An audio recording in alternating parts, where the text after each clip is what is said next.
The Earth turns slowly, as it always has, its ancient body carrying the marks of time, of fire, of ice, and of quiet persistence. For billions of years, the story has unfolded across its restless surface, sometimes with drama and upheaval, sometimes with stillness and patience. When last we sat together in the warmth of this tale, we watched the planet endure hardships of extraordinary scale, the suffocating floods of oxygen that rewrote the chemistry of its seas, the delicate birth of eukaryotic cells that learned to cradle their secrets within walls, and the long, frozen nights of snowball Earth, when glaciers stretched from pole to pole and the planet lay cloaked in white silence. The memory of those ages lingers like frost on the edges of the story, a reminder of how fragile and how enduring life can be. Now, as our story continues, the Earth stirs from that long sleep. Slowly, almost shyly, the ice begins to retreat, peeling back from the oceans like curtains drawn after a long night. Beneath the thawing waters, the seas swell with new breath, brimming with the gift of oxygen, with the nourishment of minerals washed down from restless mountains, and with the quiet energy of sunlight filtering down from above. In this gentle rebirth, something almost imperceptible begins to unfold. What once was solitary begins to gather. What once was content to drift alone begins to reach for company. Across the expanse of ancient oceans, in places touched by soft streams of light, and in pockets where warmth lingers in the dark, life whispers of something new, the quiet dream of togetherness. For so long, the world had known only the single spark of individual cells, each one small, self-contained, a universe of its own, content to survive in its own way. They lived in vast numbers, more than the stars in the sky, carpeting the seabeds and floating with the tides. Imagine them like tiny lanterns in a dark room, each carrying its own flame, glowing faintly yet alone. And yet, after so many uncountable ages, some of those flames began to drift closer, their lights overlapping, their warmth shared. The oceans were filled not just with solitary sparks, but with clusters of possibility. This gathering was no accident, nor was it sudden. It was the patient weaving of countless years. Cells began to linger together, drawn by invisible bonds, communicating in faint chemical voices, weaving themselves into patterns more intricate than ever before. At first, they formed simple strings, little chains like beads on a necklace, fragile and easily undone. Then they formed mats, carpets of life that spread like quilts over the seafloor. Eventually, clusters grew rounder, fuller, more like tiny villages adrift in the sea. What once had been a world of wanderers was becoming a world of neighbors. It is not sudden, and it is not loud. This transformation takes place with the same patience that has always guided Earth's story. Millions of years pass like the gentle turning of pages, each one layering new threads of possibility into the grand tapestry of life. Slowly, tenderly, the first hints of multicellularity take shape. And though no eyes yet existed to see them, no hands yet existed to trace their forms, these early gatherings of cells were the beginning of everything that would follow. This is not a tale of conquest or rivalry. It is a story of quiet cooperation, of warmth found in shared existence, of life discovering the comfort of community. Just as a hearth draws people close against the cold, these early cells gathered, bound not only by necessity, but by the promise of something greater than the sum of their parts. One cell might falter, but a cluster could endure. One spark might dim, but together they burned brighter, warming the silent oceans with their persistence. In the glow of this ancient hearth, multicellular life begins. And though it starts humbly, soft clusters, fragile filaments, bodies as delicate as morning frost, it is here that the foundation is laid for everything to come. The forests, the animals, the fungi, and even us all trace their ancestry to this moment, when the Earth first discovered the cozy wonder of living together. It was not grandeur, not brilliance, but simple companionship that opened the doorway to the future.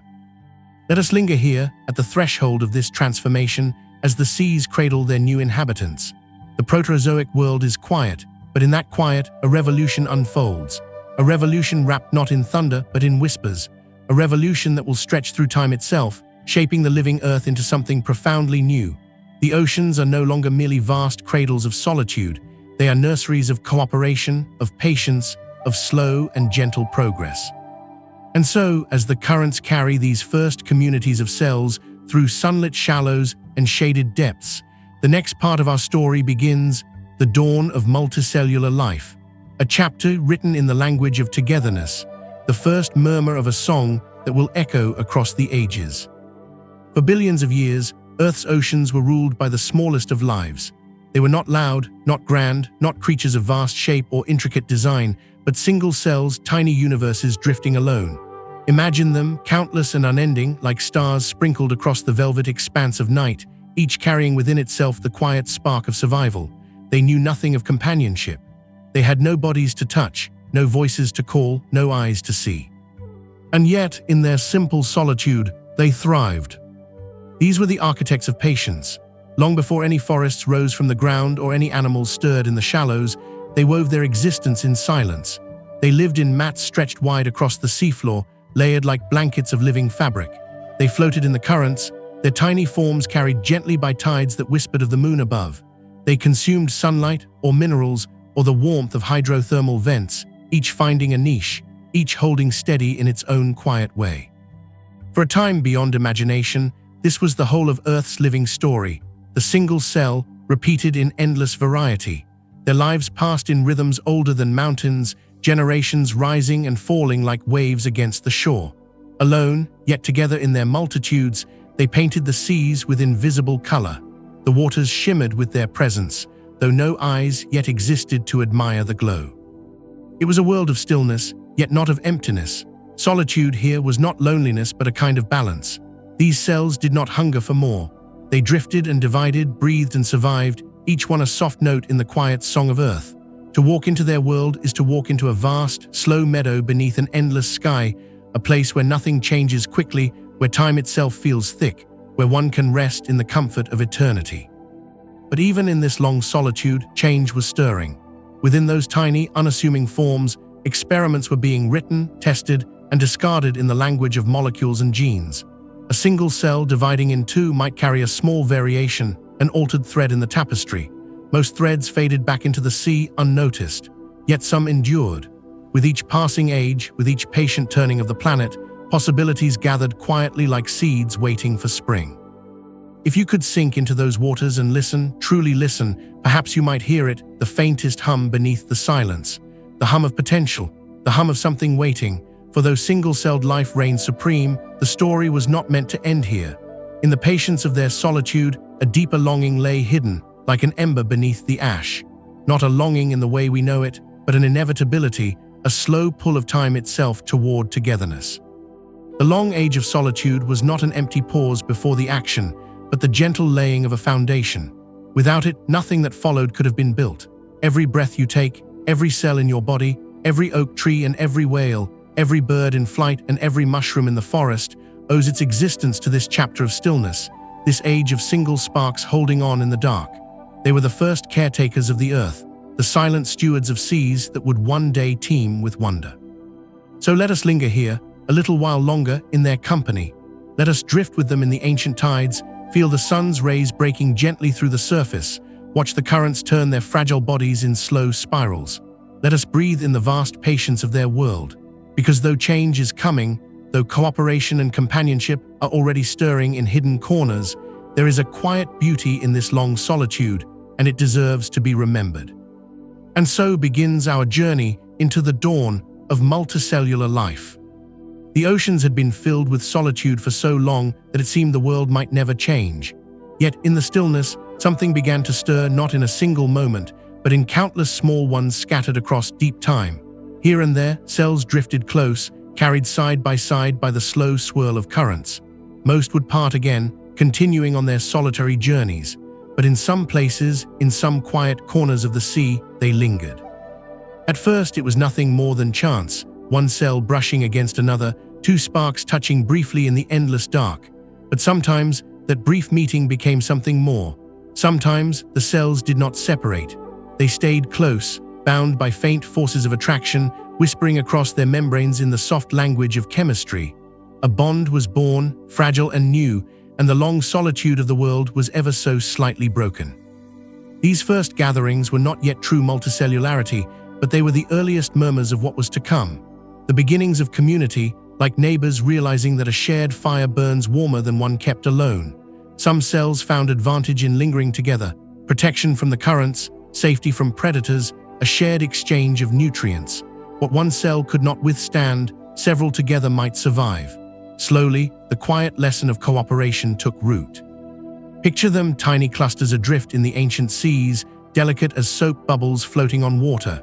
Each cell a glowing ember, faint and soft, yet in their closeness, the embers burned just a little brighter. Together they could hold onto resources, shield one another, and persist where the solitary might falter.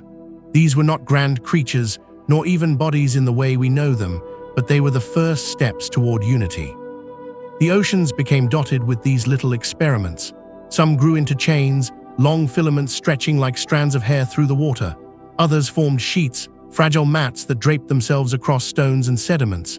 Still others gathered into spheres, floating clusters like tiny lanterns rising in the dusk. Each pattern was a new attempt, a new way of sharing existence. And though most would vanish, dissolved back into the sea, enough remained to keep the whispers alive. It was in these clusters that life began to discover a simple truth. Together, one could do more than alone. A lone cell might capture sunlight or consume minerals, but a group could divide the labor. Some cells positioned themselves outward, basking in light, feeding energy inward. Others lingered within, shielded, nurtured by the outer ring. In this division, a rhythm was born, a rhythm of sharing, of complementing, of protecting. We might imagine them as the earliest villages of the sea, fragile communities with no walls, no tools, no language save for the gentle signals passed from one to another. Yet within those tiny gatherings, the foundations of all future complexity were being written. For the first time in Earth's long history, life was not only about surviving alone, but about thriving together. It is easy to overlook the softness of this moment, to imagine it as small compared to the towering forests and soaring creatures that would one day exist. But there is something deeply cozy in this humble beginning. The first whispers of cooperation are like the first sparks of a campfire in a cold night, modest, flickering, but filled with promise. They are the gentle proof that even in the vast solitude of ancient oceans, togetherness was possible. And so time carried these whispers forward. Slowly, softly, cells learned to live not just side by side, but with one another. Bonds deepened, signals grew stronger, and the first delicate threads of community were woven into the tapestry of life. The murmurs of cooperation became a quiet song, one that would echo through the eons and eventually give rise to the world we know today. For now, though, we linger here, watching as the solitary sparks of life discover the comfort of companionship. It is only the beginning, but beginnings often feel this way, gentle, fragile, uncertain, yet full of quiet wonder. The first clusters of cells, fragile and delicate, were little more than gatherings by chance, their togetherness a soft thread spun from the simplest needs. Yet, as ages passed and tides carried them through the shifting seas, something remarkable began to emerge. To linger together was one thing, but to speak to one another was something entirely new. At first, these conversations were whispers too faint for any ear to catch, carried in the language of molecules drifting across cell walls. A touch of sugar released into the waters, a trace of protein brushed against a neighbor, a faint signal of distress or plenty. Each message was small, but within those tiny exchanges lay the first bridges of connection, the first hints of unity deeper than mere proximity. Imagine it, cells nestled side by side, like houses in a small village, each one sending out little lanterns of information, each one catching the glow of another. Slowly, they began to synchronize, to coordinate, to move as if guided by the same rhythm. Where once there had been a crowd of individuals, there now was the first suggestion of community. Some signals were as simple as warnings. A cell sensing scarcity released a chemical sigh, and its neighbors responded, shifting their behavior in gentle harmony. Others whispered of abundance, letting the group know when light or nutrients flowed freely. And still others learned to call for help, for repair, for balance, a way of keeping the fragile cluster alive when alone they might have perished. These were not words, not songs in the way we know them, yet they were language all the same. They were the beginnings of trust, and with trust came resilience. Picture the scene, a thin filament of cells strung like beads across the swell of a current.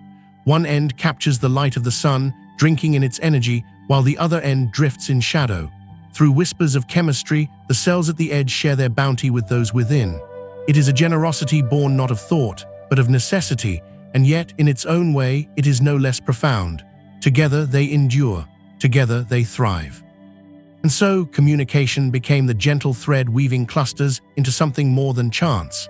It was as if invisible bridges stretched from one cell to another, forming bonds not only of touch, but of understanding. These bridges turned gatherings into families, families into villages, villages into the faint beginnings of societies. In this way, the oceans of the Proterozoic became filled not just with drifting sparks of life, but with softly glowing webs of connection.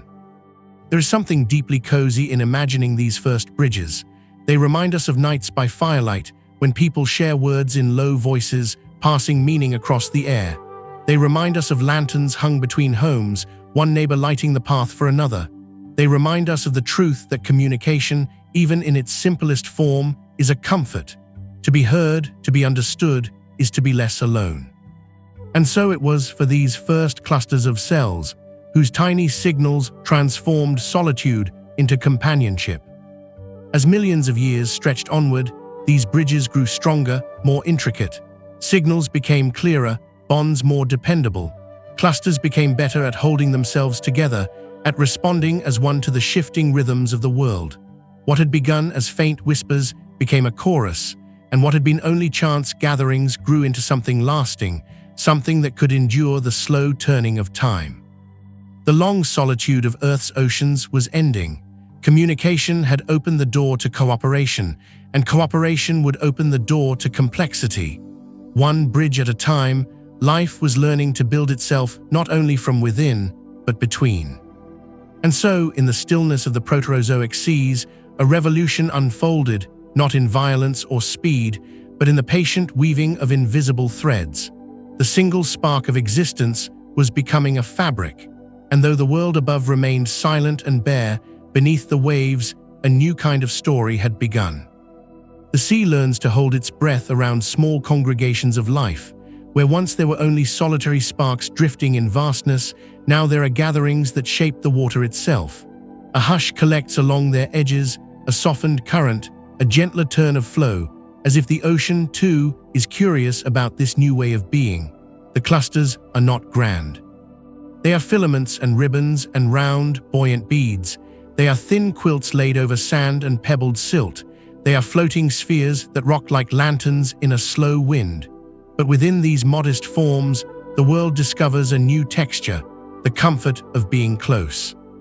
To live at this scale is to know a different physics, a thick and intimate kind of water, where each stroke meets a syrupy resistance and each drift is measured in patient inches. In such a world, clustering changes everything. Boundary layers bloom around groups like shawls, soft zones where currents hush and chemicals linger. Nutrients that would slip past a loner pores long enough for many mouths to sip. Waste that might poison a single life diffuses through a shared skin, thinned by the space between neighbors. Together, the cluster becomes a small weather system, a gentle meadow in the moving sea. They bind with simple stitches at first, sugars that curl like ribbons, proteins that hook like tiny buttons, filaments that tie one to another. The glue is not strong in any single strand, but braided across many cells it holds, the way a woven basket holds even when each reed is flexible. In places of light, the clusters spread outward into sheets, every cell pressing its face toward the warmth, passing some of what it gathers inward to shaded neighbors. In the dimmer places, they gather up into spheres, sharing stored treasures and protecting their delicate middles from the tug of tides.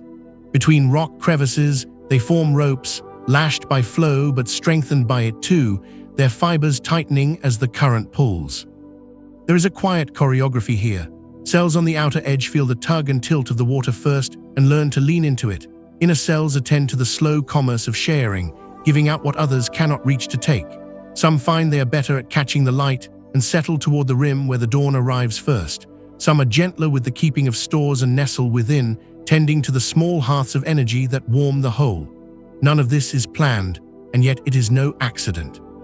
It is the natural outcome of togetherness, each part becoming itself more fully because it lives among many. The clusters drift through tides that are older than calendars, in days that are shorter than hours, the moon leaning closer in these times and drawing the water in longer breaths. With every rise and fall, the groups flex and settle.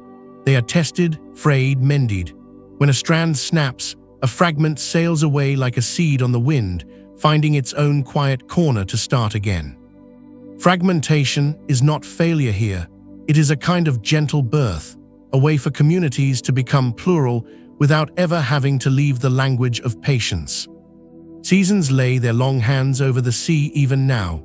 In some ages, volcanoes breathe minerals into the water, darkening it with gifts. In others, ice retreats just far enough to let light fall a little deeper, and the quilted mats glow softly in the shallows. The clusters respond with the unhurried grace of ancient things. They thicken in times of plenty, their fabrics enriched with the colors of what they have gathered. They thin in lean stretches, loosening but not letting go, sharing the last of their stores through the same small bridges that once carried greeting and comfort. They are not immune to loss, but loss here is rarely sudden.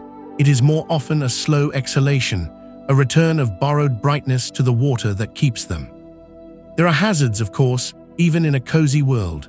Grains of sand tumble in storms and scrape away corners, waves steepen over hidden shelves and pull at the edges until they shred. Sometimes currents carry grit that catches in the weaving, and the cluster must work around the knot, growing new lines that arc and loop to rejoin the whole. Yet adversity itself becomes a quiet mason. Threads that endure 1,000 small pullings learn new ways to brace. Glues that face salt and shear become subtler in their holding. Over ages, the fabric gains a hand you could almost feel if you could lay your palm upon it, a spring and resilience, a softness that returns to shape after the water's thumb has pressed. Here and there, the comfort of clustering attracts a few who take more than they give, guests who drink deeply of the common stores but pass little back into the shared space. Even this becomes a lesson written in chemical syllables. Groups learn to close their stitches around the places where generosity drains too quickly, smoothing the flow of gifts so that sharing cannot be hoarded. On the edges, where light is caught and hazards first arrive, the cells with the steadiest grip on the current settle themselves. The cluster, without a single voice, edits its own shape in favor of the whole. When night comes, not the gentle night of a shore, but the long dim of deeper water or the shadow of cloudy ages, the clusters glow in quieter ways. Within their small commons, they parcel the last of days gain into fair portions. The outer cells, tired from the push and pull, rest upon the strength of those sheltered inside. In the morning, the roles will shift again, a slow rotation that keeps the fabric from wearing thin in any one place. Across a span of years so long it loses the meaning of counting, this exchange becomes custom. Custom becomes habit, and habit becomes the first hint of a rule, the earliest rhythm of a shared life. There is beauty in their shapes that no eye has yet arrived to praise. The sheets draped across stone ripple with tiny swales, like wind moving over a field. The ropes braided by flow twist with a steady pitch, their turns measured out by the current like a weaver's shuttle. The beads and spheres press together where the water stills, arranging themselves in patterns that look like constellations fallen to rest upon a dark floor. Every arrangement is provisional, a draft, and yet every one is a shelter, a hearth against the great cool of solitary drift. Occasionally, a cluster grows dense enough that the water inside slows to a deep calm, a little lake within the sea. In that hush, messages travel farther. A sigh of scarcity voiced at one side is heard by the other, and the group responds as if it were a single soft creature turning in its sleep. These inner rooms are not permanent, but while they last, they let the cluster try things it could not manage in open water, storing a little more, repairing a frayed seam, practicing the gentle choreography of sharing. If a fragment breaks free while such a room still holds, it carries the memory of that hush with it, a pattern imprinted in the arrangement of its threads, and so the knowledge of togetherness spreads not only by chance, but by the quiet inheritance of form. The comfort of clustering extends to the landless places above as well, to the very surface where light first touches the world. Here, the quilts that spread thinly over the shallows smooth the mingling of air and sea. They slow the flicker of waves just enough that delicate things can remain, catching brightness without being tossed away. In doing so, they make new niches, small courtyards of calm where single wanderers pause and sometimes decide to stay. The community grows not by conquest, but by welcome, not by command, but by the simple offer of safety. It would be easy to say that the clusters plan all this, that they desire closeness the way we do when we gather near a fire. But the truth is gentler. The comfort here arises from the nature of the world, from the way water holds, from the way molecules stick, from the way light invites and minerals feed and currents braid. Clustering is a conversation between the many and the medium that cradles them, a mutual shaping that neither side intends and both sustain. In that conversation, life discovers a tenderness that solitude could not provide. And so the sea learns new ways to be kind. It rounds its grip around these communities and lets them last a little longer.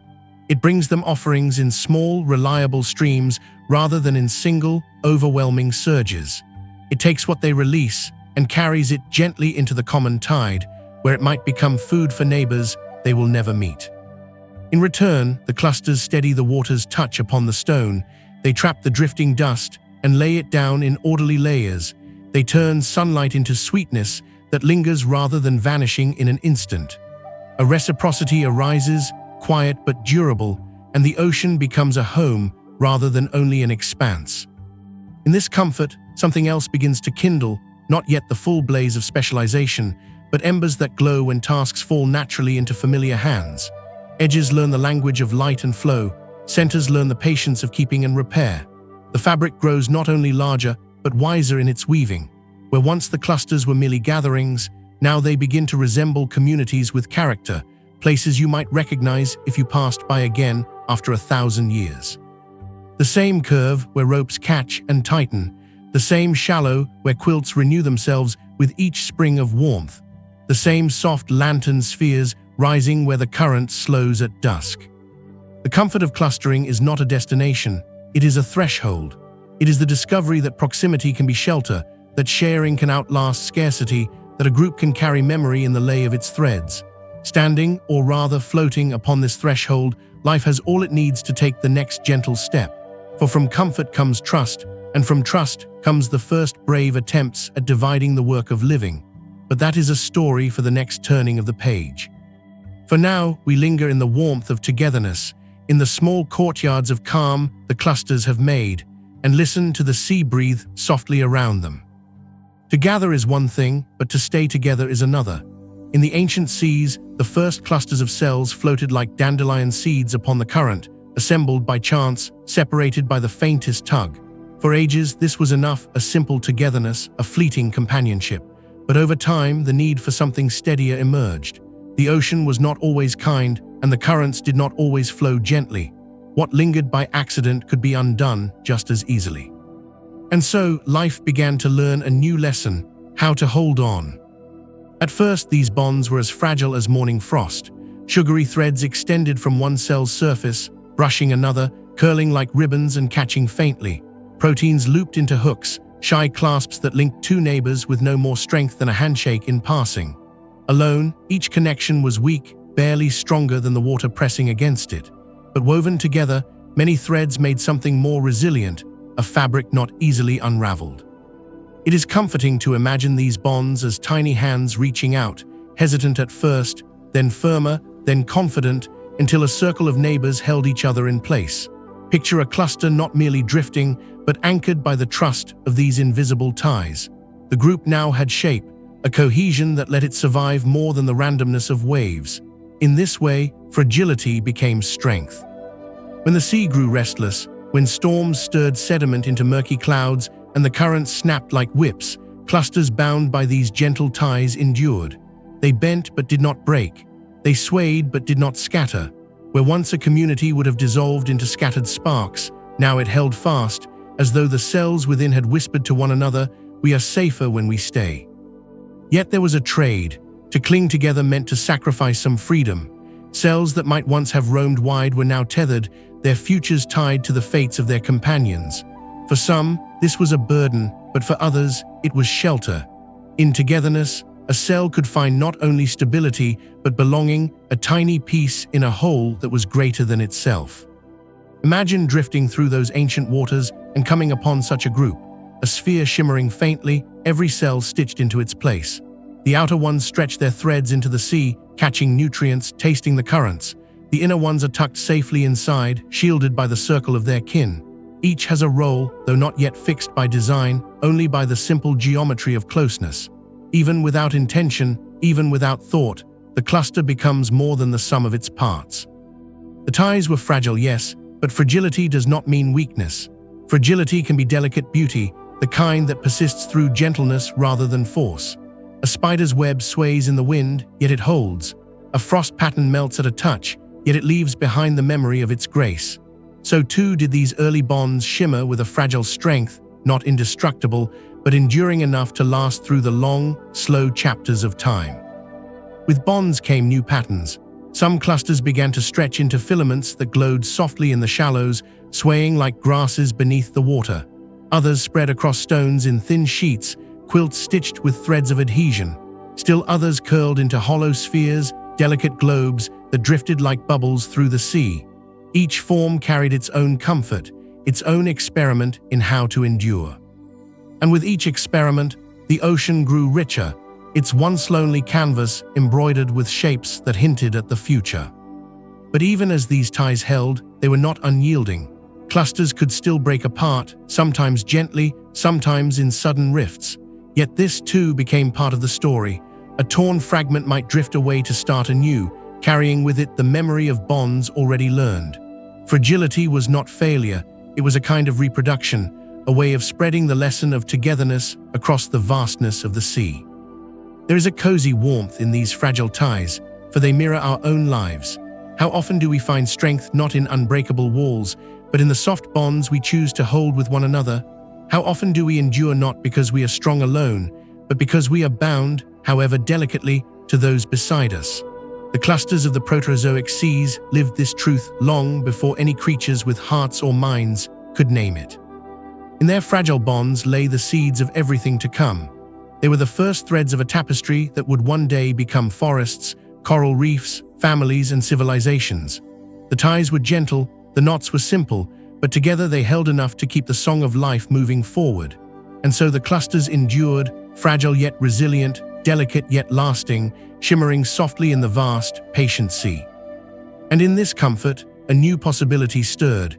If bonds could hold cells together, then perhaps cells could begin to differ within those bonds.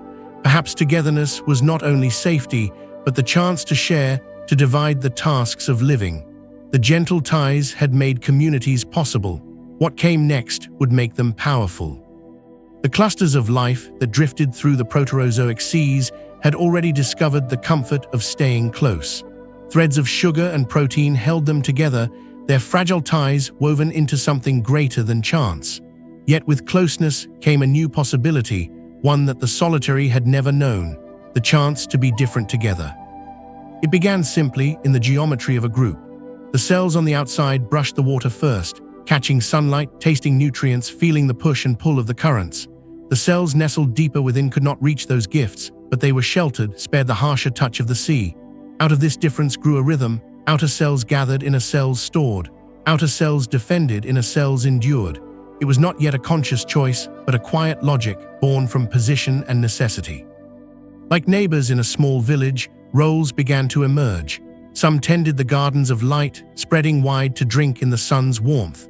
Others managed the stores, keeping energy within reach for leaner moments. Still others formed the first line of defense, absorbing the brunt of sudden changes in the current or the grit carried by storms.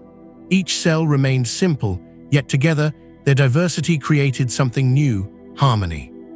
This harmony was fragile, like the faint chords of an instrument first strummed. A wrong note could still break the rhythm, a lost member could still weaken the whole. But in the patient turning of time, the chords grew steadier. The groups that could share, divide, and balance endured longer than those that could not. Their fragile music carried forward, echoing through the eons. Imagine such a community, adrift in the slow dance of tides. On its surface, cells stretch like leaves toward the sun, glowing faintly as they capture its gifts. Within, cells rest, tended by the outer ring, protected from the world's harsher edge. Some cells lean into the currents, their tiny bodies shaped to catch drifting minerals and pass them inward. The whole cluster sways as one, like a lantern garden bobbing in the waves, each member contributing its quiet part to the survival of the whole. There is something deeply cozy in this sharing. It is the same comfort one feels in a household where each member lends a hand, one tending the fire, another preparing the meal, another keeping watch at the door. Alone, each would struggle. Together, they create a warmth that is greater than themselves. The clusters of ancient seas lived this truth in silence, embodying cooperation before words or thoughts had ever been imagined. As millions of years drifted past, the differences deepened. Cells became subtly attuned to their roles, outer ones more efficient at capturing light, inner ones steadier at storing resources. They were not yet fixed, for a cell could still divide and take on a new place, but the pattern was clear. Cooperation had opened the door to specialization, and specialization opened the door to resilience. There were risks, of course. To depend on others was to be vulnerable. If the outer ring failed, the inner cells starved. If the stores within were lost, the whole group withered. But time favored those who balanced these risks with care, those whose bonds carried not only strength but generosity. And so harmony grew, not as a triumph of power, but as a quiet art of balance, practiced patiently in the slow rhythms of the sea. This was the first faint rehearsal for what life would one day become: bodies with organs, ecosystems with layers, societies with roles. In these earliest clusters, the principle of diversity emerged, the truth that difference need not divide, but could instead knit a community into something stronger. When storms passed and the sea grew calm again, these little communities bobbed gently in the softened waters. Their bonds shimmered faintly, their roles hummed quietly, their harmony endured.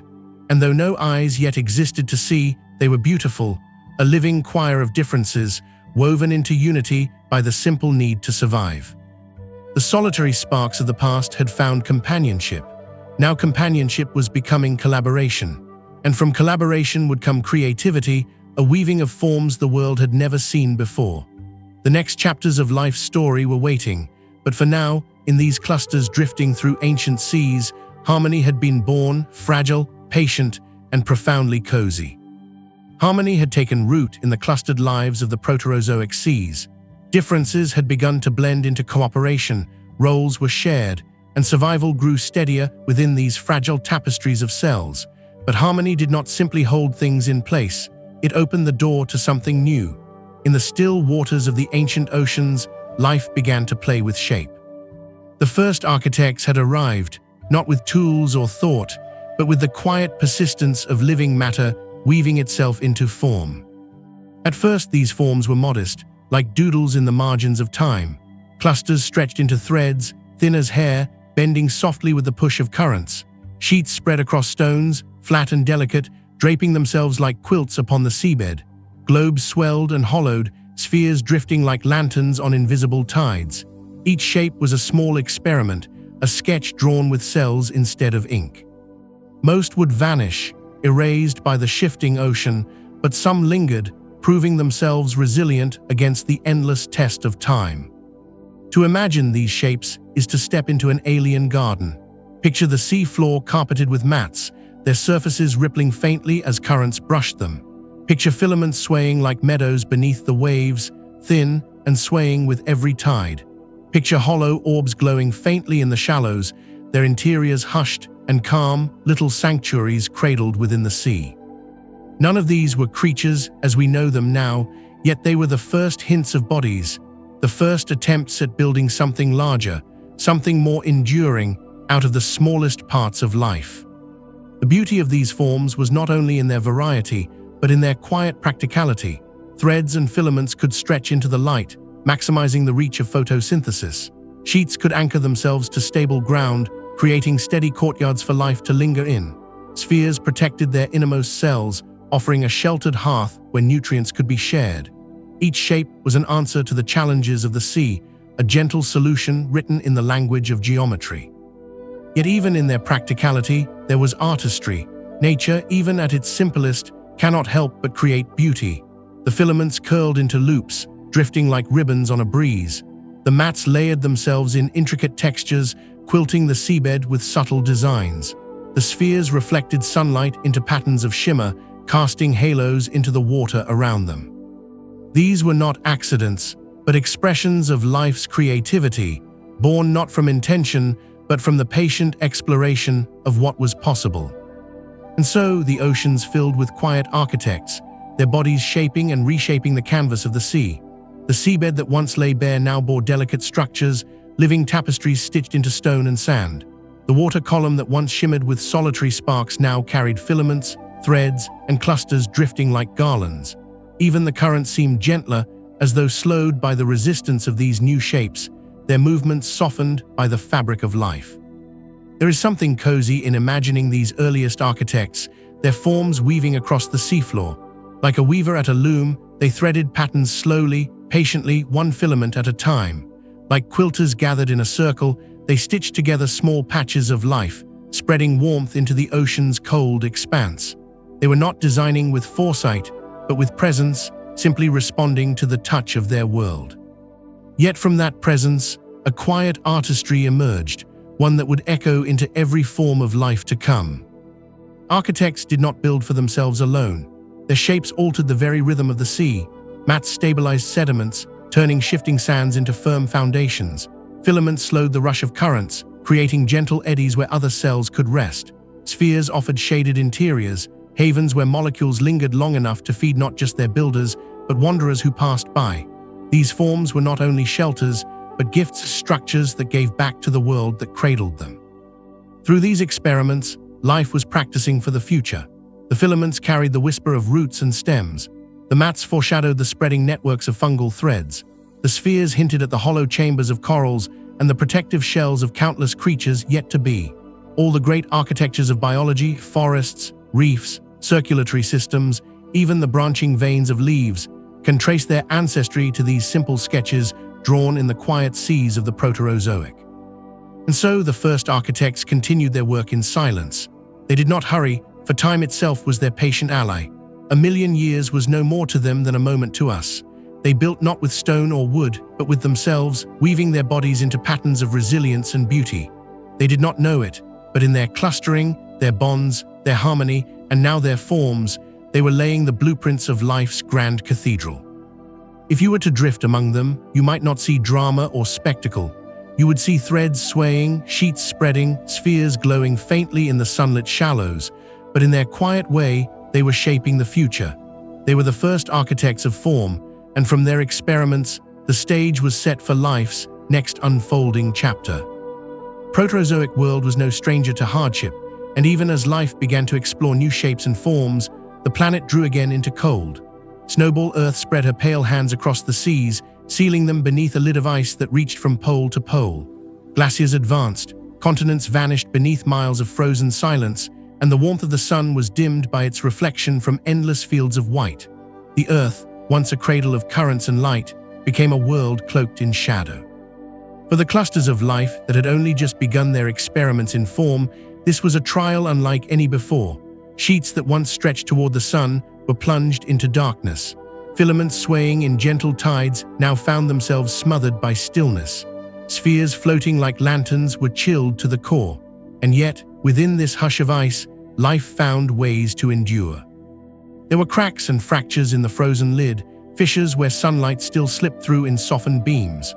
Along the edges of glaciers, thin ribbons of open water lingered, narrow refuges where the breath of the sky still touched the sea. In the warmth of hydrothermal vents, chimneys exhaled heat into the dark, a reminder that Earth's inner fire still burned. In these hidden places, life huddled, fragile but persistent, shadows beneath the ice.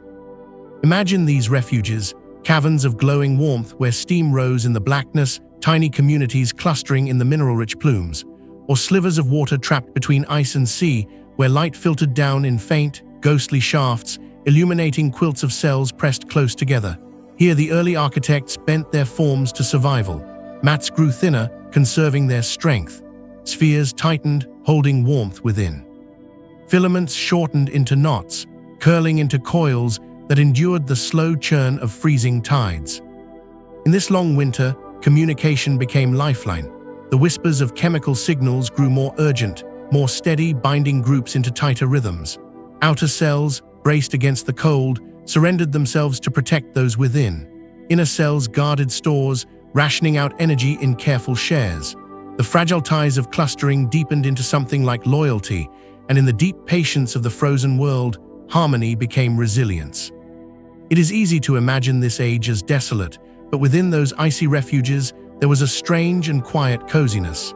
Imagine the warmth of a vented plume, a gentle fire burning beneath the sea. Picture clusters of cells nestled against stone, like families gathered in caves through a long storm. Even beneath miles of ice, life did not despair. It rested, it endured, it kept its small hearths alight. The ice was not eternal. Seasons of geological time shifted. Volcanoes breathed heat and gases, warming the skis, loosening the glacier's grip. As cracks widened and sunlight returned, the seas stirred again. And when they did, life was waiting.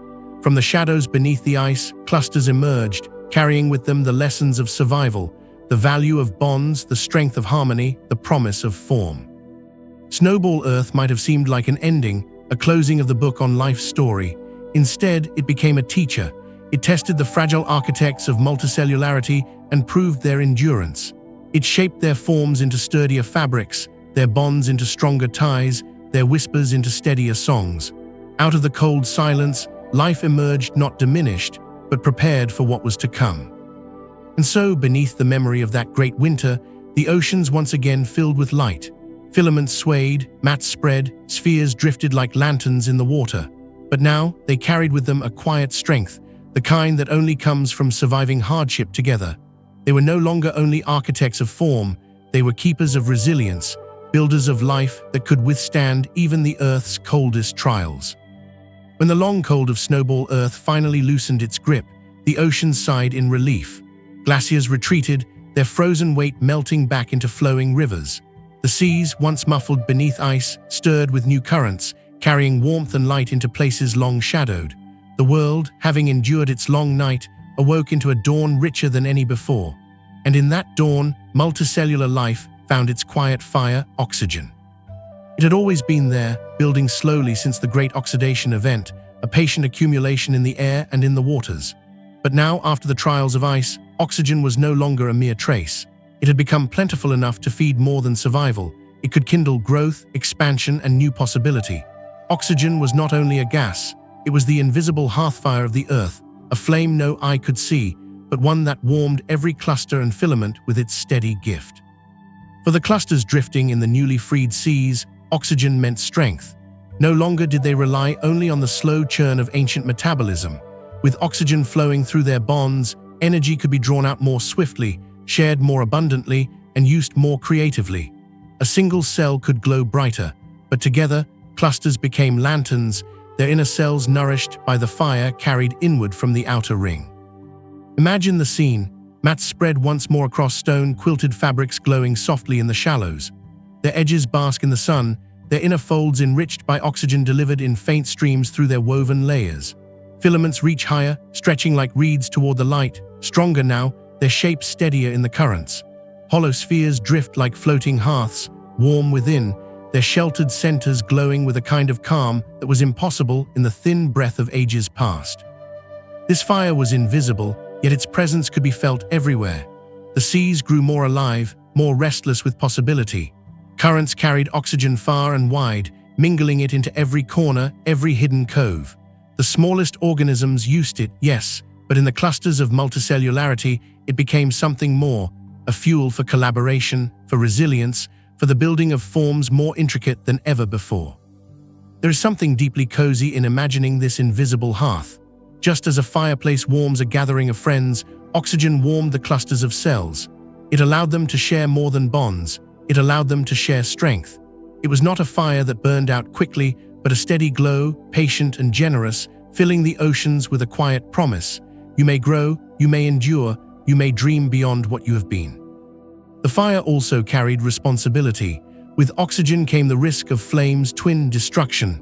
For just as it nourished, oxygen could harm, its reactive touch dangerous if not balanced with care. Yet life had already learned patience, already learned to adapt. Those who could manage the gift endured, carrying forward the delicate balance between hearth and hazard. And so, fueled by this invisible warmth, multicellular life began to expand its experiments. Shapes grew larger, more intricate. Bonds grew stronger, more elaborate. Roles grew clearer, more harmonious. The quiet song of cooperation deepened into a chorus, rising softly in the seas. If you close your eyes and listen to this chapter of time, you might hear it, not the roar of flames, but the steady crackle of an unseen fire, a hearth tended by the currents of the ocean. You might feel the warmth of invisible breath wrapping itself around fragile forms, encouraging them to linger, to grow, to dream of what lies ahead. Oxygen had always been there, waiting, but now it had become the tender of the hearth, the keeper of light in the long house of earth. And around that fire, multicellular life gathered, stronger than before, ready to write the next lines of the story. With oxygen as its quiet hearthfire, life leaned into possibility. The seas that had so long been the domain of solitary sparks were now filled with clusters bound by ties, humming with whispers, shaped by patterns, and warmed by an invisible flame. And in this new abundance, the architects of life began to experiment. They sketched forms upon the canvas of the ocean, tried patterns never seen before, and drifted boldly into futures uncertain.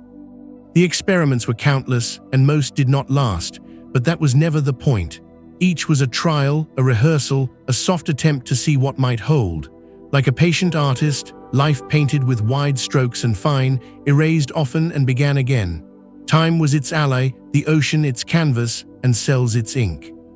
Some clusters grew into vast sheets that rippled like curtains upon the seabed, catching sunlight across wide surfaces and feeding the shadows below. Others stretched into long filaments, tangled ropes that wound themselves into knots, resilient against the tug of currents. Still others curled into hollow forms, intricate spheres and tubes, some open like baskets, others sealed like lanterns. Each shape carried its own advantages, its own risks, its own story. There were spheres that folded in upon themselves, creating sheltered courtyards of calm. There were filaments that branched like rivers, diverging into smaller threads, weaving the water with delicate lace. There were mats that layered themselves in tiers, as if stacking quilts upon quilts, each layer catching a little more of the sea's gentle offerings. None of these were yet animals or plants or fungi. They were prototypes, living sketches, fleeting blueprints in a long experiment. Imagine drifting among them, the ocean floor no longer barren, but dotted with strange, quiet bodies. Some resemble gardens of soft towers, others resemble pillows pressed into the sand, others still like long strands of silk unfurling in the tide. To our eyes, they would seem alien, neither plant nor animal, but to the Proterozoic sea they were as natural as the tide itself. Not all experiments endured. Many forms appeared only briefly, tested the waters, then vanished into extinction. Some were too fragile, torn apart by storms. Others could not balance their needs, too many inner cells starved, or too few outer cells endured.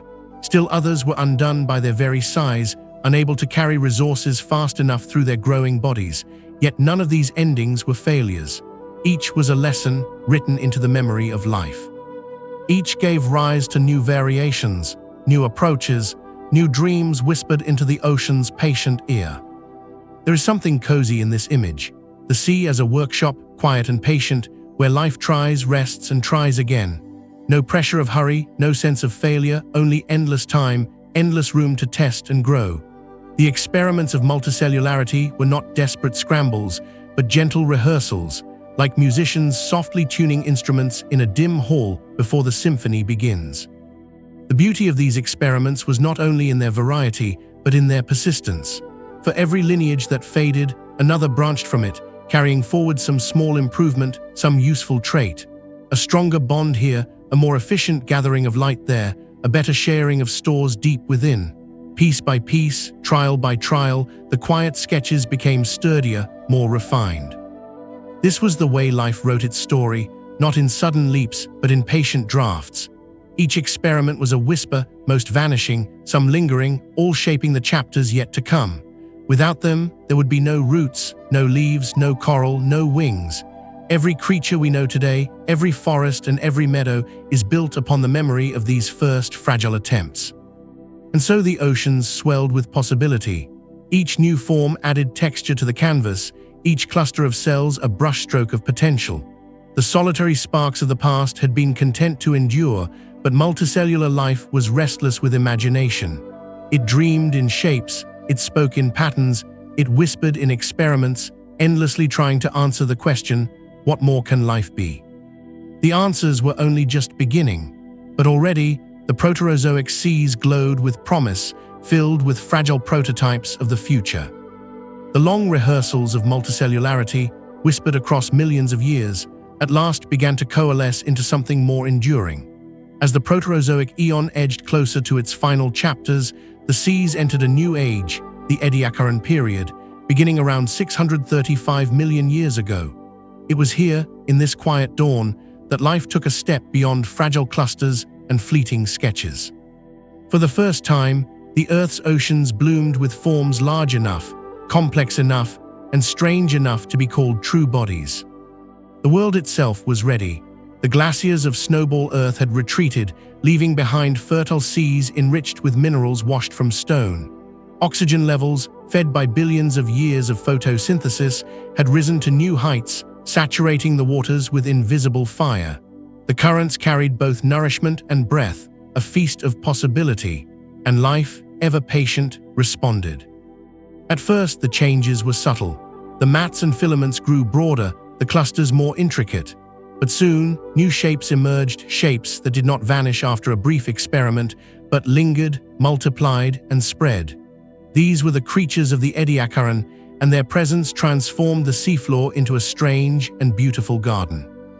Imagine wandering through this alien meadow. The seabed is no longer bare or quilted only in thin mats, but alive with forms that rise, sprawl, and rest in quiet stillness. Some lie flat, their bodies imprinted like pressed leaves against the sediment. Others stand upright, fronds swaying gently in the current, their feathered arms catching the drifting light. Still others resemble soft discs, quilted with strange patterns, glowing faintly as they rest upon the seafloor. There are no eyes yet to admire them, but if there were, they would see a world transformed. These early organisms were not animals in the way we know them. They bore no bones, no shells, no claws or teeth. Their bodies were soft, delicate, quilted like pillows or ridged like leaves, their shapes written in the simplest geometry. And yet they carried within them the quiet promise of what life could become. They were not solitary sparks, not fragile clusters, but enduring forms, each one a community of cells bound in harmony. Among them was Charnia, a frond-like creature rooted to the seafloor, rising in feathery tiers like a fern swaying in a timeless breeze. There was Dickinsonia, flat and ribbed, its quilted body sprawled like a rug upon the sand, its gentle form leaving imprints that would outlast stone itself. And there were many more, creatures without names in their own time, their soft bodies drifting or resting in the hush of the sea, ancestors not of one lineage, but of possibility itself. The Ediacaran dawn was not noisy or sudden. It was quiet, peaceful, and profoundly strange. For millions of years, these creatures spread slowly across the seafloor, like a soft tide of quilts and fronds and discs. They left no predators, no hunters, no dramas of chase and flight. They lived in stillness, nourished by currents, basking in the oxygen hearthfire that wrapped itself around their delicate bodies.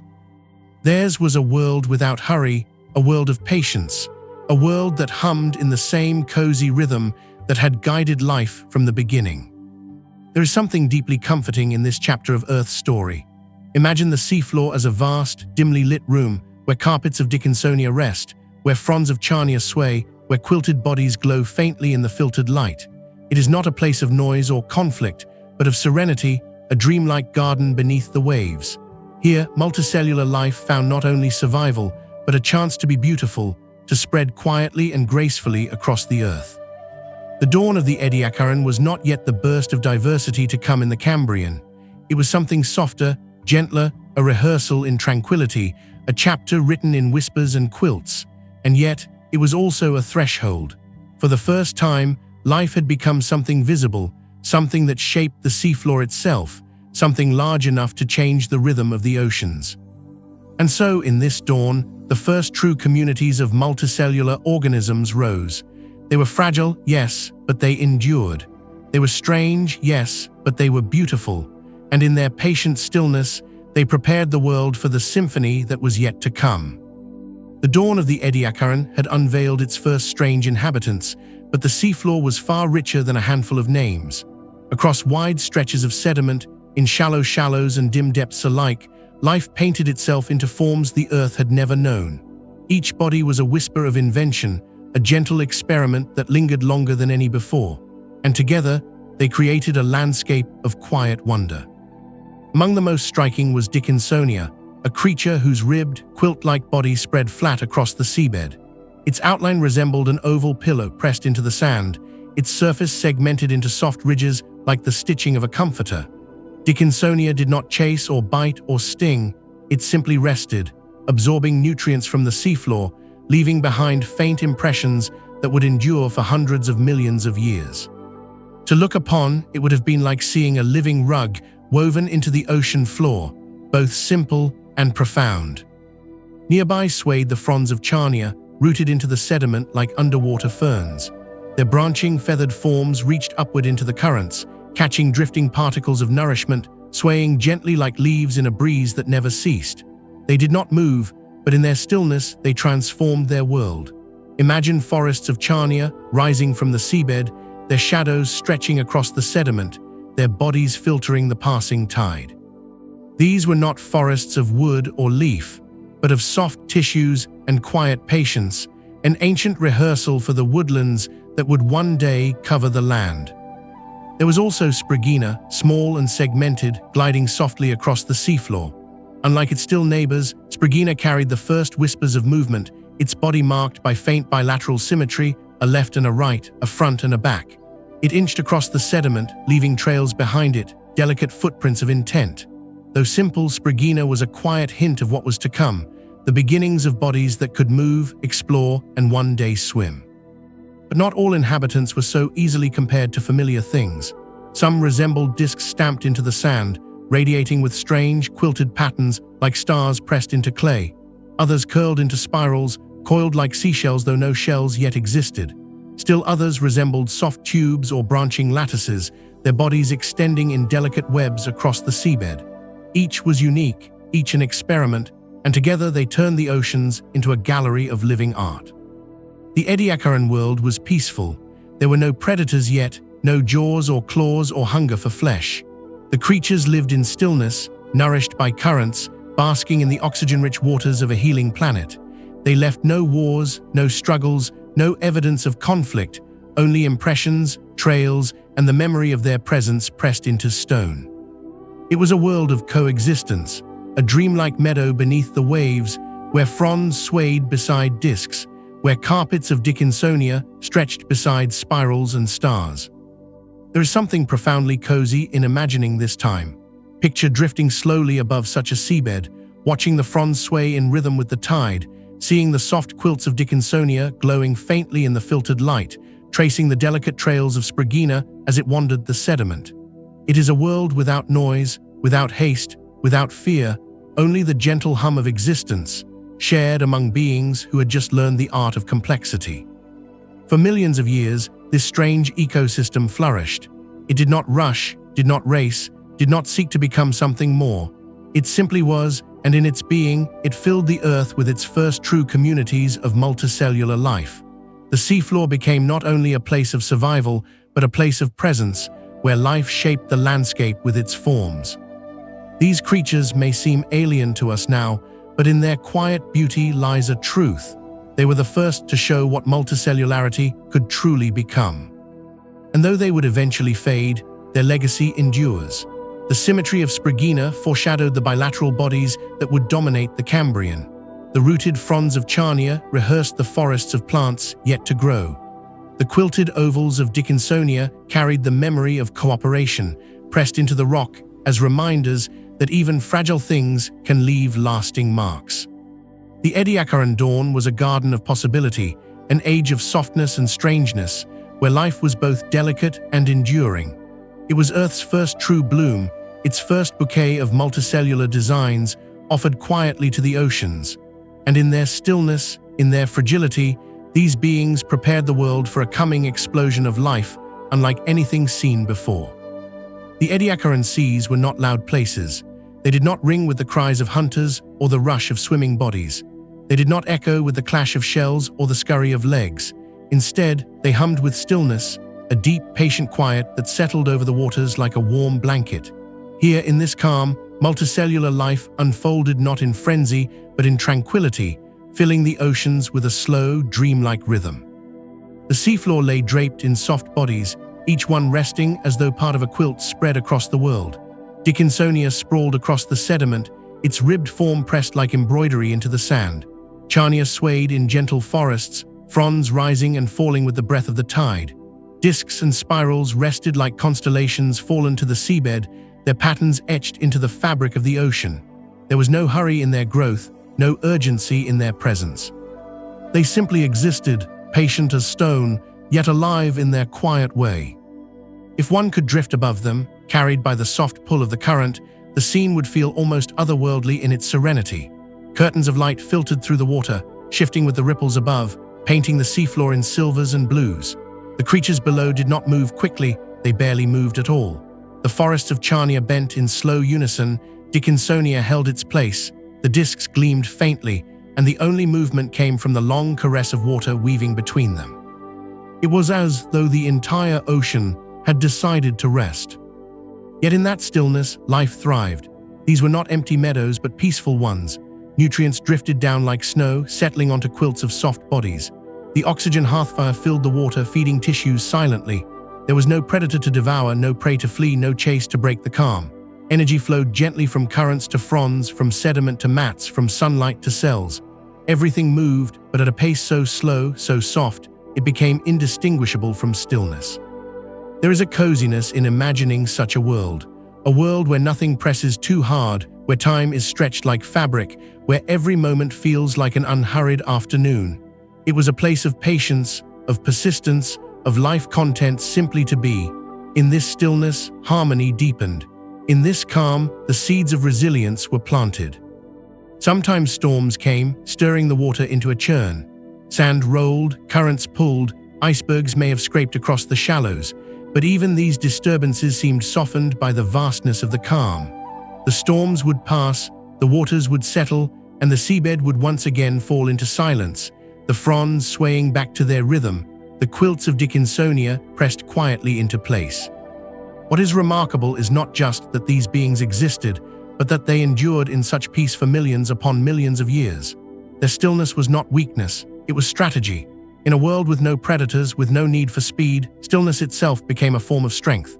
By conserving energy, by holding steady, by letting the ocean feed them at its slow pace, they persisted longer than most of the experiments that came before.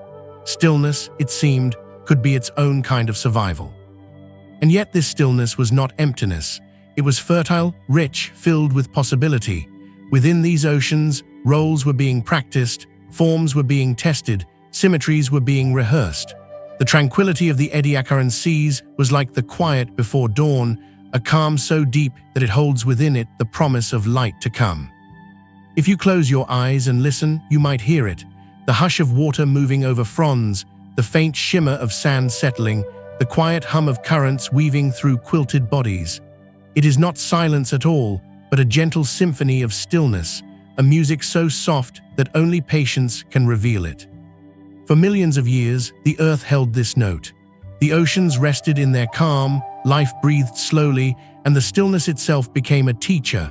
From it, life learned endurance, balance, and harmony. From it, the stage was set for what would follow. The oceans of stillness were not the end of the story. They were the pause before the crescendo, the hush before the chorus, the cozy breath before the next great unfolding. And in that pause, in that long tranquility, life found its footing, readying itself for a future filled with movement, sound, and light. The Ediacaran seas, serene and hushed, were not empty. Their stillness was fertile, a canvas upon which multicellular life stitched itself into patterns. With every frond that rooted into the sediment, with every disc that pressed into the seabed, with every quilted body that sprawled upon the sand, the seafloor became more than a collection of individuals. It became a mosaic, a patchwork quilt of living communities, each piece stitched softly to the others by the quiet hand of the ocean. Where Dickinsonia spread across the sediment like great ribbed rugs, the seafloor took on texture and shadow. Their quilted bodies held particles in place, stabilizing the sediment beneath them, creating firm ground where once only shifting sands had lain. In the shelter of these living carpets, smaller organisms lingered, resting in calm courtyards between the ridges. Even in their stillness, Dickinsonia changed the flow of water, the settlement of dust, the very character of the seabed itself. Nearby rose the forests of Charnia, frond-like creatures rooted deep in the earth. They stood like feathery trees in a twilight grove, their branches swaying slowly, filtering the drifting particles of food from the passing tide. Between their swaying bodies, calmer waters formed, where sediments settled more gently and where other creatures could take root. The presence of Charnia altered the current itself, weaving soft alcoves of quiet where life could rest and gather. Then there were the discs and spirals, lying like pressed stars across the sand. Their radial bodies, ridged with patterns, broke the flow of water into eddies, small swirls where nutrients lingered just a little longer. These tiny pauses allowed smaller organisms, perhaps even wandering cells, to sip from the enriched water. Each disc became a soft anchor in the tide, a quiet center around which other lives could orbit. Together, these beings stitched the seafloor into a quilt of textures and functions. No single creature intended it, but in their presence, they created a living patchwork. Some parts caught light, some stabilized sediment, some calmed the currents, some provided shelter. Each played its role in the fabric, each patch unique, but all stitched together into one great ecosystem. There is something profoundly cozy in imagining this quilt. Like a blanket pieced together from scraps of fabric, each square different in color and design, yet all contributing to warmth and wholeness, so too did the Ediacaran organisms form a tapestry of life. To drift across it was to pass over patch after patch, each one humming with its own gentle purpose, all of them joined into a greater whole. The oceans of this time were still peaceful, untouched by predators or hunters. This allowed the quilt to spread unchallenged, soft and unhurried. There were no disturbances beyond the occasional storm or shifting current, and when they passed, the quilt renewed itself, patching holes, spreading further, weaving itself anew. In this way, life not only survived but shaped its world, turning the seabed into something it had never been before, a place defined by community. It is here that we see the first glimmers of ecosystems, the idea that life does not exist alone, but as part of a web, each piece influencing and supporting the others. Though these beings had no thoughts, no plans, no awareness of their neighbors, together they created stability and balance. The seafloor was no longer passive, but alive, stitched into patterns by the bodies that dwelled upon it. Over millions of years, the quilt deepened. Sediments grew layered with the impressions of creatures long gone, pressed like embroidery into the stone. New fronds rose beside old, new discs lay beside fading spirals, new quilts overlapped the remnants of those before. The seabed became a palimpsest of lives, each one adding its own patch, its own thread, to the fabric of time. And so the still oceans became not only places of patience, but of quiet creativity. The patchwork quilt of ecosystems spread across the seafloor, its patterns visible to no eye, yet enduring enough to be remembered in stone. It was soft, cozy, and profoundly gentle, a living blanket laid across the earth, warming the world in preparation for the symphonies yet to come. The oceans of the Ediacaran were dim, especially below the reach of the sun. Curtains of water filtered light into shadows, softening it into faint beams that flickered and faded with depth. In the twilight zones of the sea, where sunlight became a memory, survival required something more than patience. And here, cooperation kindled yet another quiet gift, the gift of glow. For billions of years, single-celled organisms had played with light. Some had learned to capture it, to turn the sun's energy into nourishment through photosynthesis. Others had discovered ways to emit it, glowing softly with bioluminescent sparks to communicate, confuse, or endure. Now, as cells bound themselves into communities, these talents began to spread into multicellularity.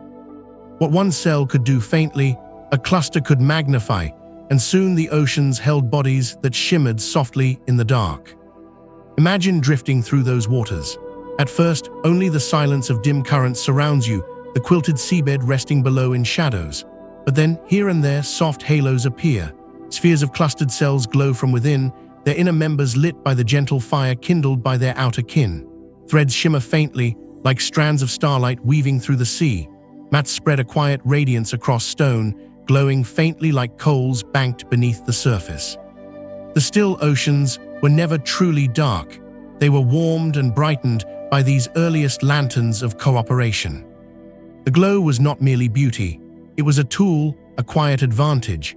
Some bodies used light to attract drifting nutrients, luring them closer to their surfaces. Others glowed as warnings, subtle signs that they were not safe to touch, their tissues laced with defenses. Still others may have simply glowed as a byproduct of their metabolism, their chemical fires spilling into the water as a gift of unintentional radiance. Whatever its purpose, the glow spread, and in its spread, the oceans became more than dim planes of shadow. They became constellations. Picture the seabed from above, dotted with glowing discs of life. Each Dickinsonia-like body rests as a lantern, its ribbed pattern shimmering with faint light. Between them, the fronds of Charnia rise like glowing trees, their feathered branches catching both currents and radiance. Spirals curl in luminous arcs, stars etched in shining patterns. The entire floor of the sea seems to glitter softly, a patchwork of light drifting in the deep.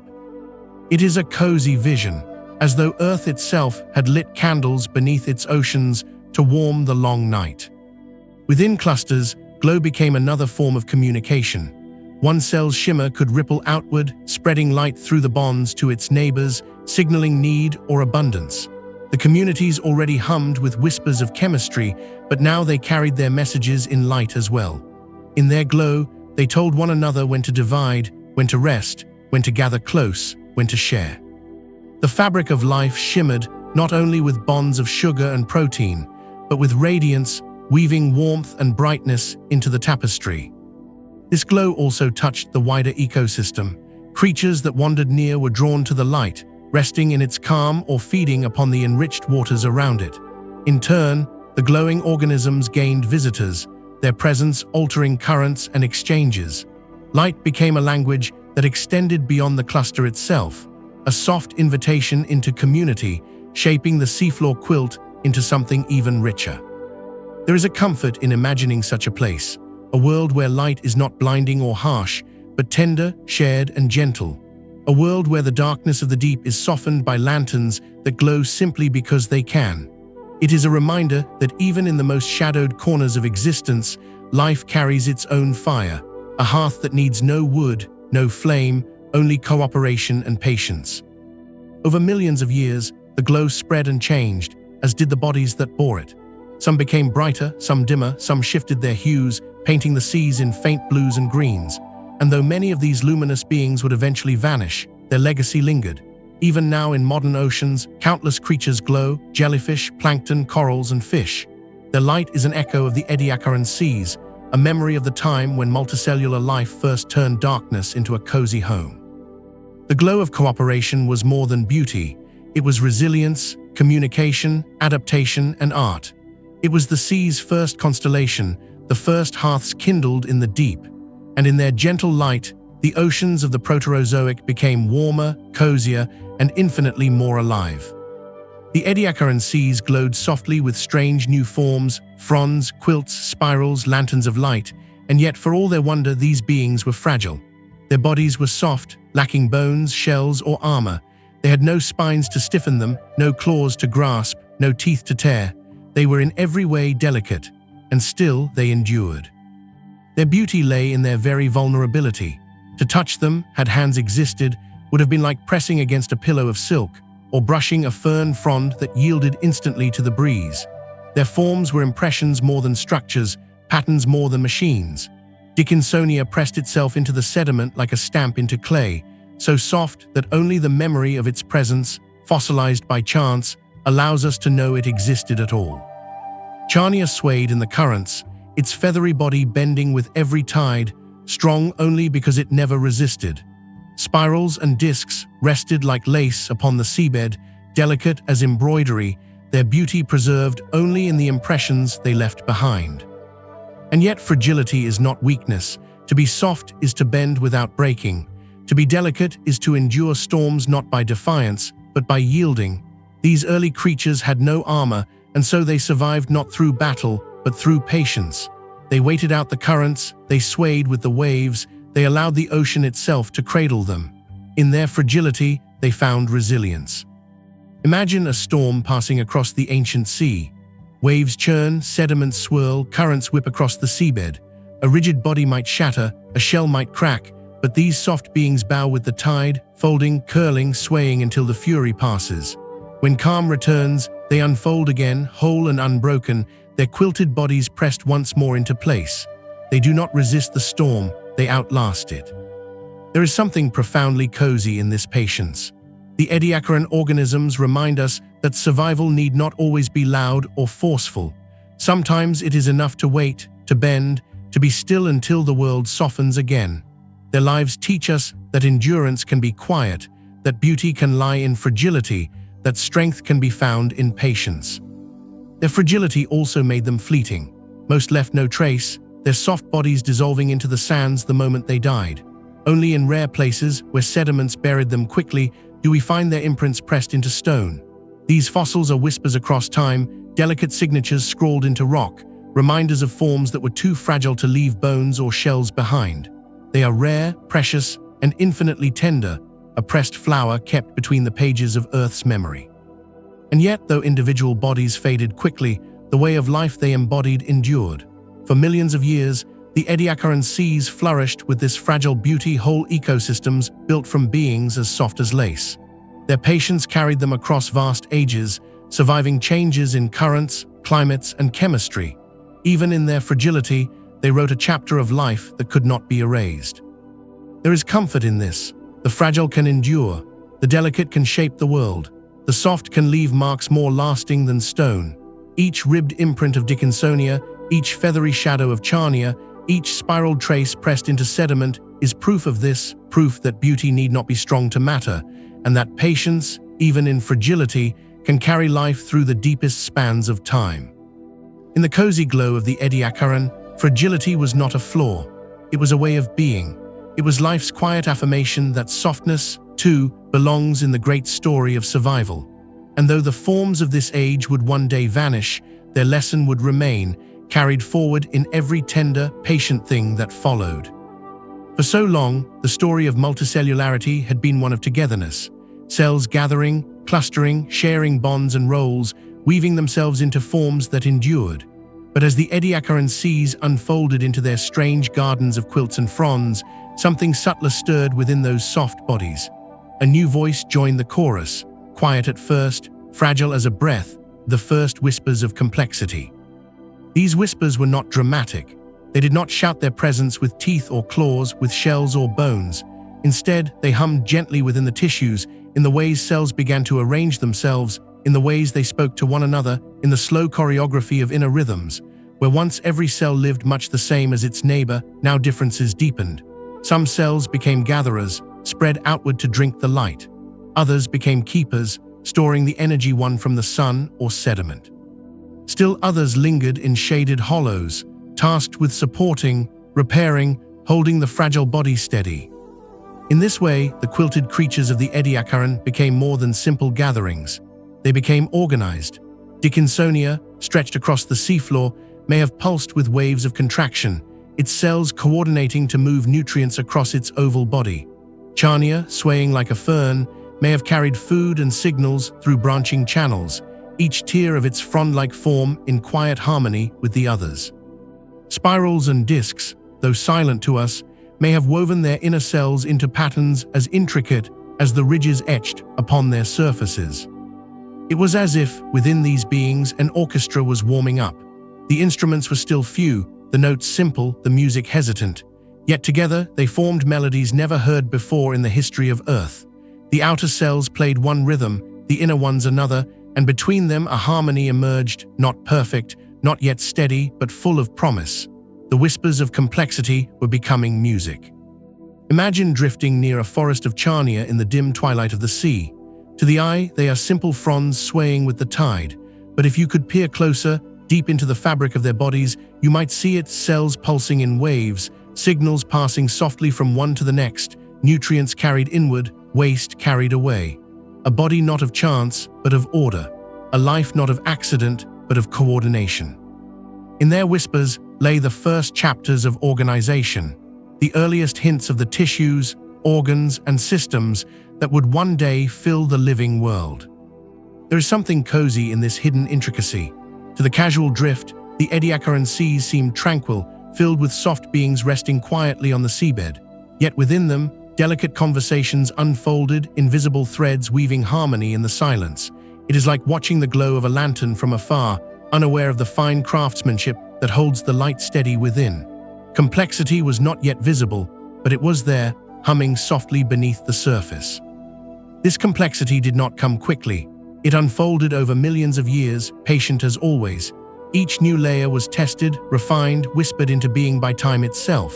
The communities that learned to coordinate more efficiently endured. Those that did not fell back into the sands, their whispers fading into silence.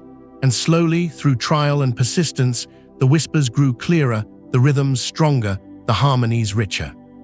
What began as fragile experiments in clustering was becoming something deeper, the emergence of bodies that could organize, respond, adapt.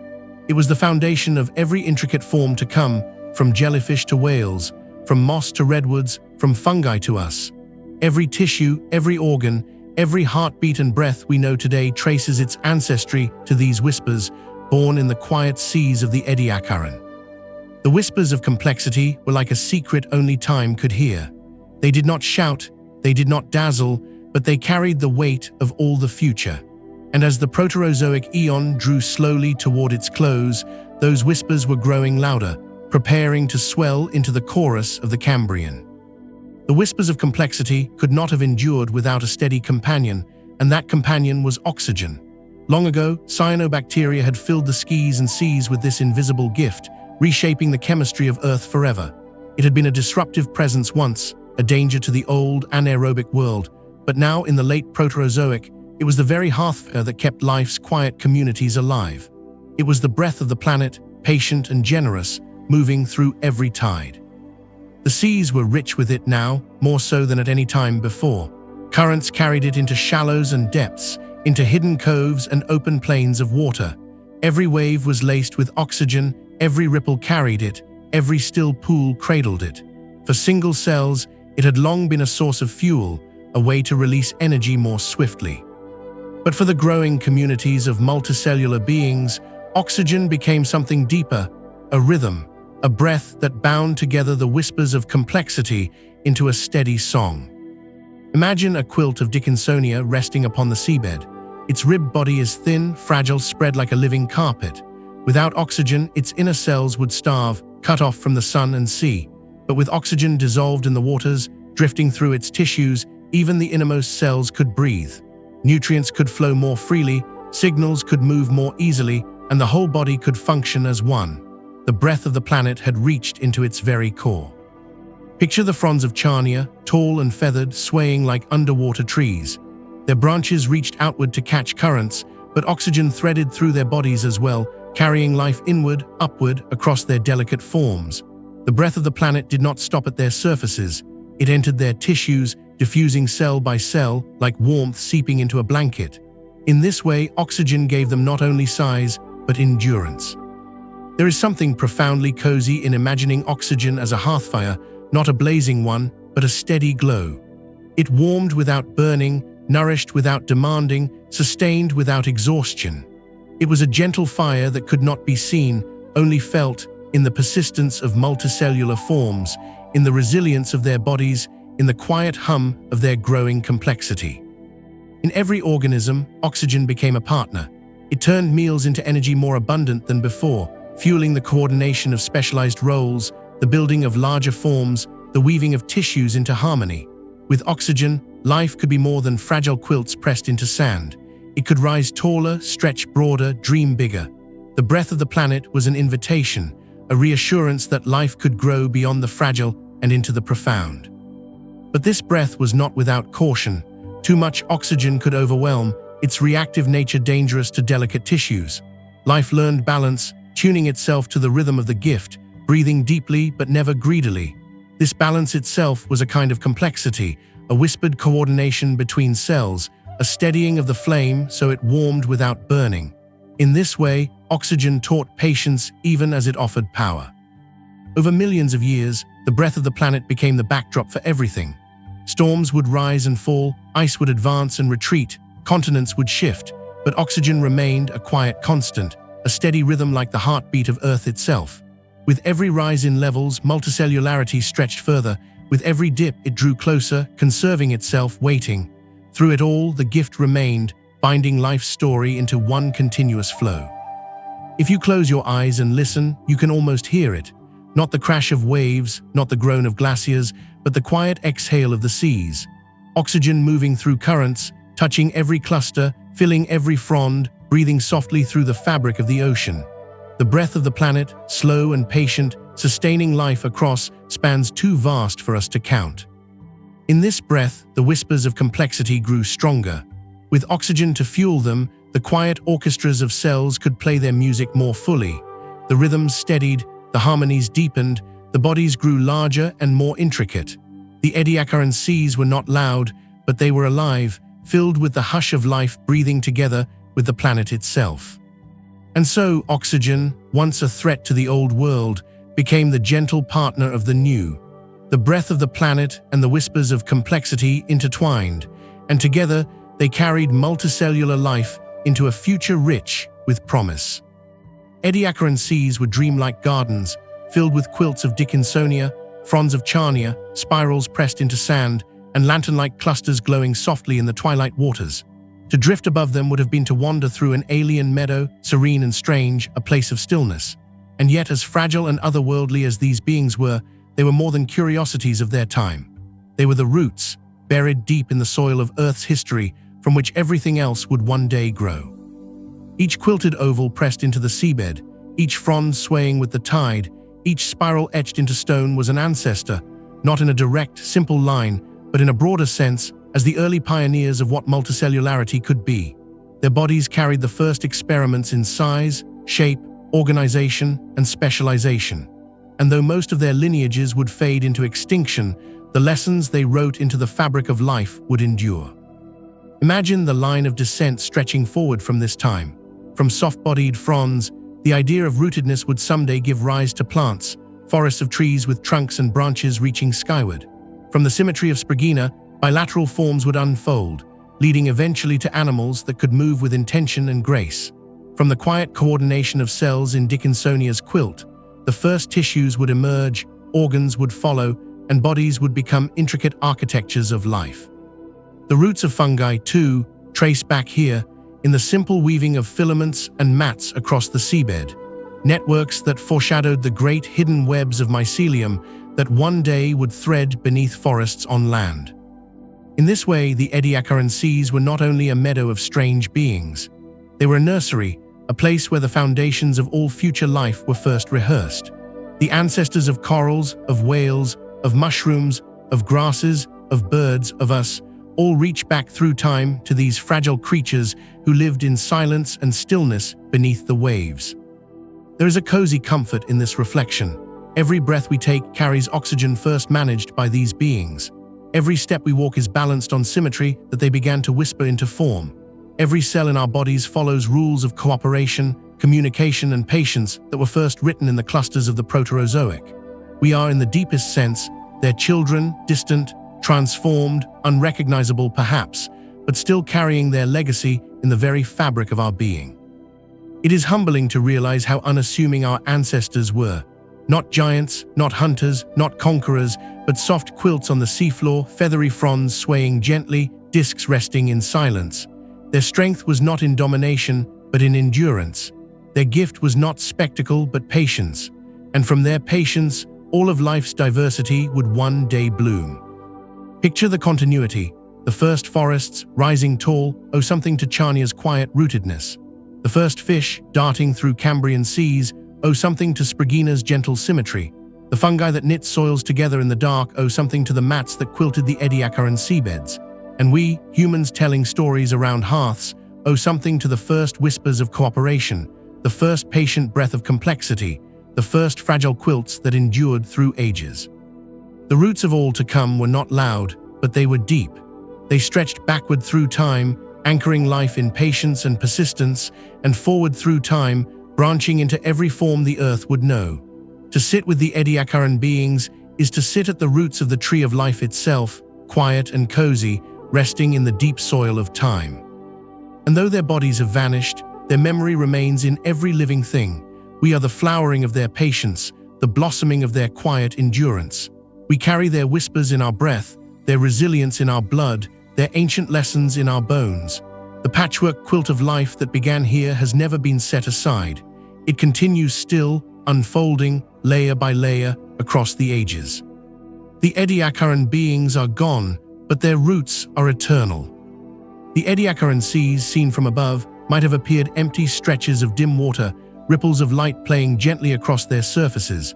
But beneath, on the seafloor, a quiet transformation had taken place.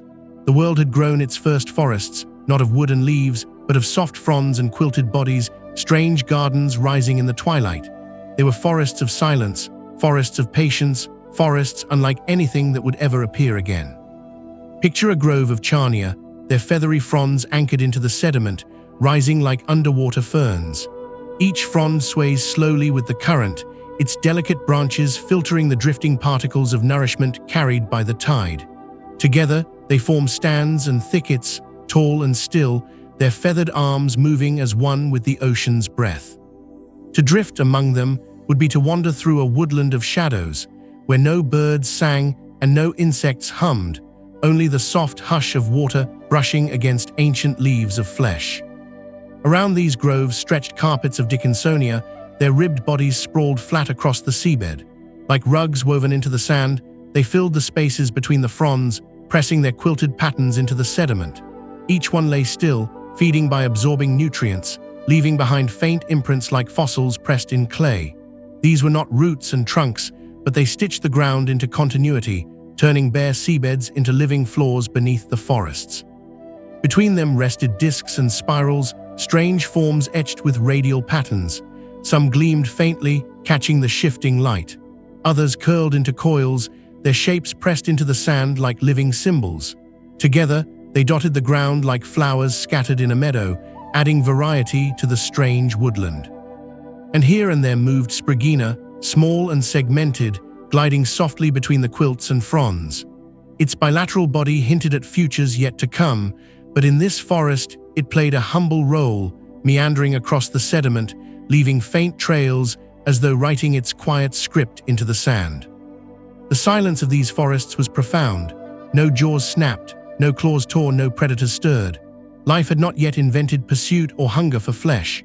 The Ediacaran forests were untouched by struggle, filled instead with a serene patience. Fronds swayed, quilts rested, discs gleamed, spirals curled, and the only sounds were the whispers of currents brushing past their bodies. It was a world of peace, a garden where life's first experiments in size and form were allowed to bloom without fear. There is a deep coziness in imagining such a place. To wander through these forests would not be to hear the bustle of life, but to feel the hush of a world content in stillness. The fronds would sway like curtains in a breeze, the quilts would lie like blankets across the ground, the spirals would gleam like ornaments scattered on the floor of a great cathedral.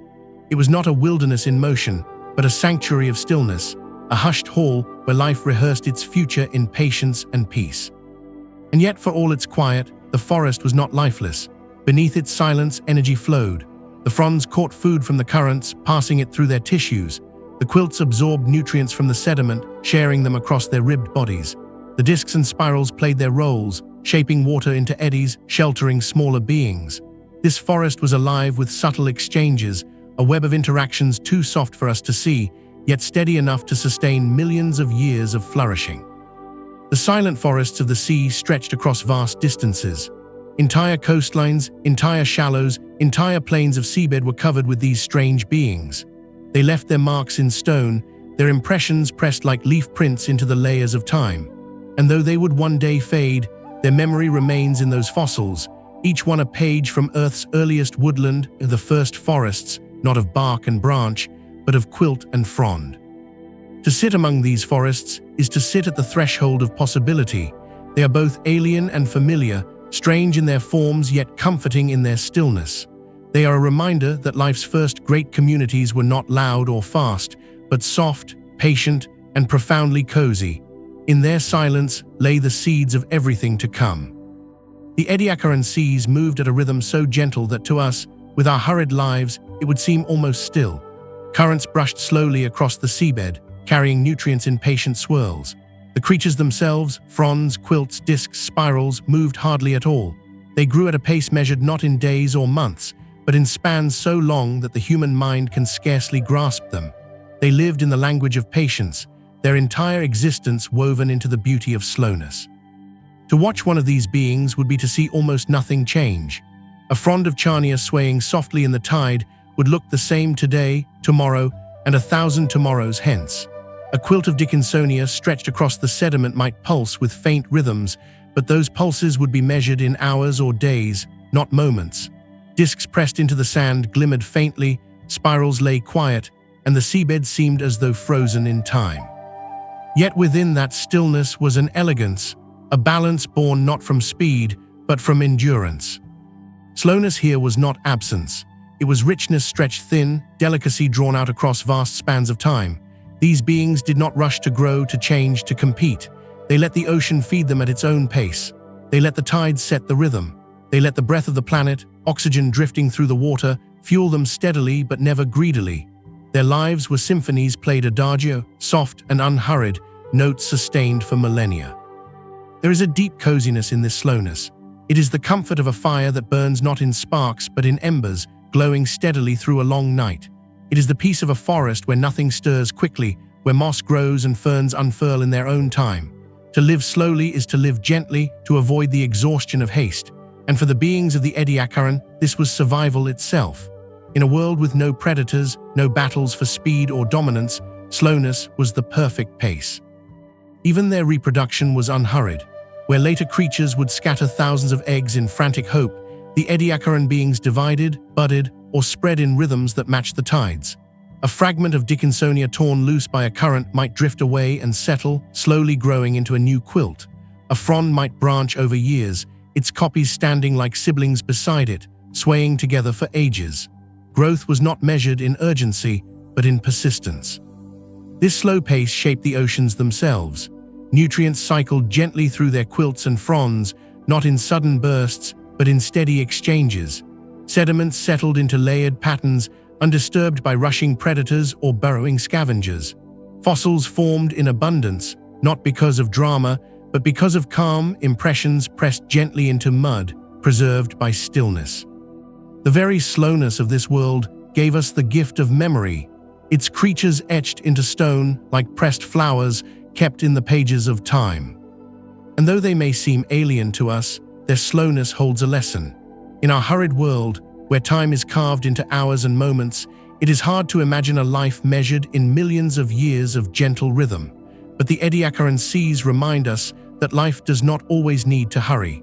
Sometimes it is enough to simply be, to endure, to rest within the great patience of the earth. Their slowness was not a flaw, but a kind of wisdom, the wisdom of waiting, of breathing with the planet, of finding beauty in stillness. If you close your eyes, you can almost feel it. The hush of water drifting through a forest of Charnia, the faint pulse of a Dickinsonia quilt, the shimmer of spirals pressed into the seabed. Nothing hurries, nothing forces. The ocean breathes, the creatures sway, the world turns, and time stretches into a soft and endless present. This was the beauty of slowness, and it cradled the earth in peace for millions of years. And yet hidden within that peace, the seeds of change were stirring. Slowness had been enough, but the world was preparing for something faster, brighter, more intricate. For now, though, the beauty of slowness remained, wrapping the planet in a cozy stillness, the last quiet breath before the next great unfolding. The forests of Charnia, the quilts of Dickinsonia, the spirals pressed into the seabed, they seemed fragile, fleeting, simple, and yet, beneath their softness, they were builders. They were the first architects of tomorrow, shaping not only the seafloor of their own age, but laying blueprints for all the ages to come. Each frond that swayed in the current was more than an individual. It was a lesson in rootedness, in stability, in reaching upward for nourishment. When Charnia grew into feathered groves, it was rehearsing the principles that would one day guide trees stretching towards sunlight, corals branching into reefs, kelp forests rising in modern seas. They were not trees yet, but the idea of trees, the first drafts of rooted life, standing patient and tall in the water's hush. Each Dickinsonia quilted across the seabed was more than a resting body. It was an early exploration of tissues spread wide, of surfaces designed to absorb, of coordination stretched across breadth. In their ribbed symmetry, they foreshadowed the way animals would learn to move food across their bodies, to channel energy inward, to distribute resources. They were not muscles yet, not organs yet, but they carried the whisper of what would become stomachs, intestines, networks of circulation. The discs and spirals, too, played their role. Their radial symmetry, pressed into sand, rehearsed a blueprint that would echo through jellyfish, sea stars, and countless other creatures to come. Their patterns, etched in delicate ridges, were more than decoration. They were geometry turned into life, an ancient practice of arranging cells into designs that could endure.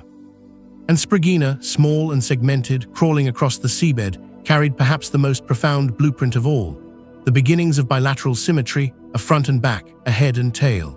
This simple shift, practiced in the silence of the Ediacaran seabed, would shape the great Cambrian Explosion and every animal that followed: worms, insects, fish, mammals, even us. In its quiet gliding, Spragina was drafting the plan of bodies that would one day swim, crawl, walk, and run. These beings did not know they were architects. They did not plan or design. They simply were.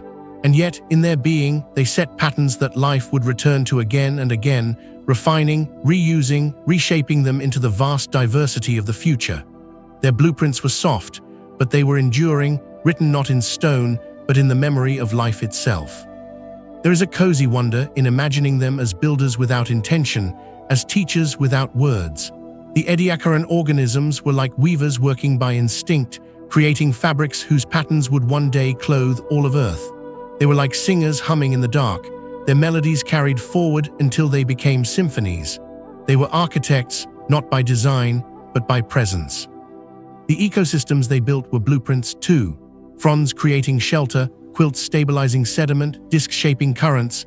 Together they showed that life could transform its environment, could weave itself into the world around it. The first reefs, the first soils, the first forests on land, all of these were foreshadowed here in the quiet patchwork of the Ediacaran seafloor. These beings taught the Earth how life could become an engineer, not only inhabiting the planet, but shaping it. Imagine drifting above such a seafloor and seeing not only strange beings, but the outlines of the future. A grove of Charnia whispering of trees, a quilt of Dickinsonia whispering of animals, a spiral pressed into sand whispering of symmetry, yet to bloom in starfish and corals, a crawling Spragina whispering of movement, of creatures that would one day cross continents and oceans. Each form was a doorway, a possibility, a soft draft of tomorrow's world. And though the Ediacaran organisms themselves would not last, their blueprints endured. They carried forward in genes, in symmetries, in ways of building bodies. Their voices became part of the great chorus of life, never lost, always reshaped, always remembered. The first architects of tomorrow did not build monuments of stone, but living sketches of possibility. And though their age was one of silence and stillness, their influence would echo louder than any storm, carried through every creature that would ever live. The Ediacaran seas were not only quiet gardens of fronds and quilts, they were also galleries of imagination, places where life tested form after form, shape after shape, a patient artist sketching across the canvas of the ocean floor. For hundreds of millions of years, the Earth's waters had known only simple bodies, single cells, clusters, mats, filaments. But now, in the soft bloom of the Ediacaran, the world became a laboratory of design. Some beings grew like lanterns, spheres glowing faintly in the dim waters, their inner cells shining through translucent walls. They drifted with the currents, lantern gardens swaying in unison, faint halos scattering across the seabed. Others pressed themselves into the sediment as spirals, curling like shells though no shells yet existed, their patterns tracing eternal loops into the sand. Still others unfolded as discs, round and ridged, marked with radiating lines like stars etched into the seafloor. And there were the fronds, tall and feathery, branching into repeating patterns, fractal in their design. Each tier mirrored the whole, a repeating rhythm that seemed almost mathematical in its precision. From the smallest filament to the tallest Charnia grove, this repetition whispered of the deep order hidden in nature, symmetry as art, simplicity spun into elegance. Even the humble quilted ovals of Dickinsonia were experiments. Their ribbed bodies stretched into variations, some long and narrow like ribbons, some short and wide like rugs. Their growth patterns, expanding from one end to the other, hinted at developmental blueprints that would one day shape the growth of worms, insects, and vertebrates. They were not merely resting bodies. They were experiments in how to build, how to expand, how to coordinate growth across time. The beauty of these experiments was not permanence, but possibility. Most would not last. Many lineages ended without descendants, their strange forms vanishing as suddenly as they had appeared. Yet each trial left behind a lesson, a thread woven into life's larger tapestry. The spirals foreshadowed shells, the discs foreshadowed radial creatures like jellyfish, the fronds foreshadowed plants and corals, the quilts foreshadowed the bilateral animals that would one day stride across continents. Nothing was wasted, every sketch was a rehearsal. There is something profoundly cozy in this endless experimentation. It is like sitting by a fire while an artist sketches page after page in a notebook, some drawings erased, others kept, all part of the joy of discovery. The Ediacaran seas were that notebook, each being a page, each form a line drawn by the hand of time. The ocean did not rush. It doodled, it explored, it wandered gently through possibilities, content to try again and again. The experiments also filled the seafloor with variety. One patch of ocean might be dominated by fronds swaying like a meadow of underwater trees. Another might be dotted with discs, a constellation of stars pressed into sand. Another still might be quilted with Dickinsonia, ribbed carpets spread across the ground. To drift across these places was to move through galleries of design, each stretch of seabed a new exhibit in the art of life. Light played across them all. In shallower waters, sunlight filtered down, painting the fronds in silvery hues, casting long shadows from their feathered branches. In deeper places, bioluminescence shimmered, soft glows of clusters lighting the dark, like lanterns strung in a vast underwater hall. Light revealed form, and form revealed possibility. Together, they made the seas into a gallery where every being was both artist and artwork. And though these experiments would one day fade, their echoes still live within us. Every symmetry of our bodies, every pattern of growth, every way cells organize into tissues, all carry whispers of these early trials. The Ediacaran seas were not just strange and alien, they were our first home of design, the place where the vocabulary of life's forms was written. The experiments in light and form did not need permanence to matter. Their beauty was in their trying, in their gentle daring, in their willingness to exist briefly but leave behind the idea of what could be. And so, the oceans of the Ediacaran became Earth's first true gallery, a cozy, patient exhibition where life itself was the artist, and time its endless canvas. The Ediacaran seas were no longer simple places. Where once the ocean floor had been a quiet stage for solitary sparks, now it had become a tapestry of forms, fronds like feathery trees, quilts pressed into sand, spirals curling like seashell sketches, glowing clusters drifting like lanterns. Each of these beings lived in its own way, patient and still, but none existed in isolation. Together, they formed one of Earth's first ecosystems, a gentle web of connections, soft as silk, yet strong enough to endure for millions of years. At the heart of this web was the exchange of nourishment. Fronds of Charnia reached upward into the currents, filtering drifting particles, their bodies swaying like curtains catching invisible rain. Their presence calmed the waters below, creating sheltered alcoves where discs and quilts could rest undisturbed. Dickinsonia, spread flat across the seabed, absorbed nutrients directly from the sediments, its wide-ribbed body pressing into the ground like a soft sponge. Spirals and discs caught subtle flows of food in the eddies they created, their radial bodies shaping currents into tiny courtyards of calm. Each form supported the others, though not by intention, only by presence.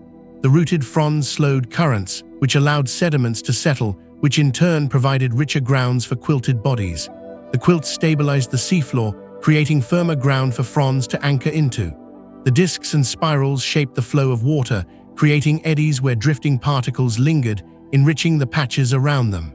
Together, they stitched their world into balance. This was not yet the web of hunter and prey, of pursuit and flight. It was gentler, slower, a web woven from patience. Energy flowed from sunlight into the sea, from particles into fronds, from sediments into quilts, from currents into discs. From these foundations, the ecosystems sustained themselves, quiet and enduring. There were no battles, no predators tearing at prey, no dramas of survival written in haste. Instead, the Ediacaran web was a sharing of space, a layering of roles, a harmony of presence. Imagine drifting above such a scene, forests of fronds swaying, quilts pressed flat, spirals gleaming, discs glowing faintly in the half-light. There is no chase, no clash, only the hush of water moving through bodies that filter, absorb, and rest. It is a cozy vision, a reminder that ecosystems need not begin in violence. They can begin in stillness, in cooperation born of proximity, in quiet exchanges that ripple outward without urgency. And yet, even in this gentleness, the first subtle interactions beyond simple feeding began to appear. Some organisms may have grazed softly across the quilts, leaving faint tracks as they absorbed what others had gathered. Trails etched into the sediment by creatures like Spragina hint that movement, and with it, new relationships was beginning to shape the seafloor. Though no predators yet stirred, the gentle web was slowly learning to weave tension alongside harmony. There is something profoundly beautiful in this stage of Earth's story. It was an ecosystem without conquest, a web that rested in balance, fragile but steady, each being played its part simply by existing, by swaying, by resting, by absorbing, by shaping currents. It was a world where complexity grew not from conflict, but from connection, where life's first web was spun from threads of patience. Over millions of years, this gentle web thickened. Layers of organisms overlapped one another, some thriving in the light above, others in the dim shadows below. Microbial mats still carpeted the seabed, providing food for the quilts. Fronds shaded the ground, offering calm for smaller forms. Discs gathered drifting particles, leaving nearby patches enriched. The entire seafloor was no longer passive. It had become a living quilt stitched by countless hands of time. Though fragile, this web was enduring. It stretched across continents, across oceans, connecting shallow seas and deeper waters alike. Its threads were simple, but its pattern was profound, the first true weaving of many lives into one system. And though it would one day be unraveled by new players, predators, grazers, swimmers, and climbers, its lesson remains. Life began not with struggle, but with balance. The first ecosystems were not battles, but quilts, and in their gentle weaving, they set the foundation for everything that would follow: forests and reefs, prairies and tundras, entire worlds of interwoven lives. The gentle web of the Ediacaran seas was life's first true fabric, cozy and enduring, spun not of silk or thread, but of patience, presence, and quiet connection. The oceans of the late Proterozoic were quiet, almost impossibly so. For millions upon millions of years, the seafloor lay hushed, draped in fronds, quilts, spirals, and discs. They swayed, they rested, they absorbed, they endured. Their stillness was not emptiness, but fullness stretched thin across time, a patient waiting, a great inhale held by the world itself. It was the great stillness before the storm. Imagine drifting above those seas. At first glance, nothing stirs. The fronds of Charnia stand rooted, swaying in unison with the currents, their feathered arms bending softly like a forest beneath a breeze. Dickinsonia lies pressed against the sand, ribbed quilts stretched wide, their imprints etched into the sediment like embroidery on a vast blanket. Spirals curl upon the ground, patterns looping in silence, while glowing clusters shimmer faintly in the twilight waters. It is a scene of peace, of serenity, of life at rest. Yet beneath that quiet, the earth itself was preparing.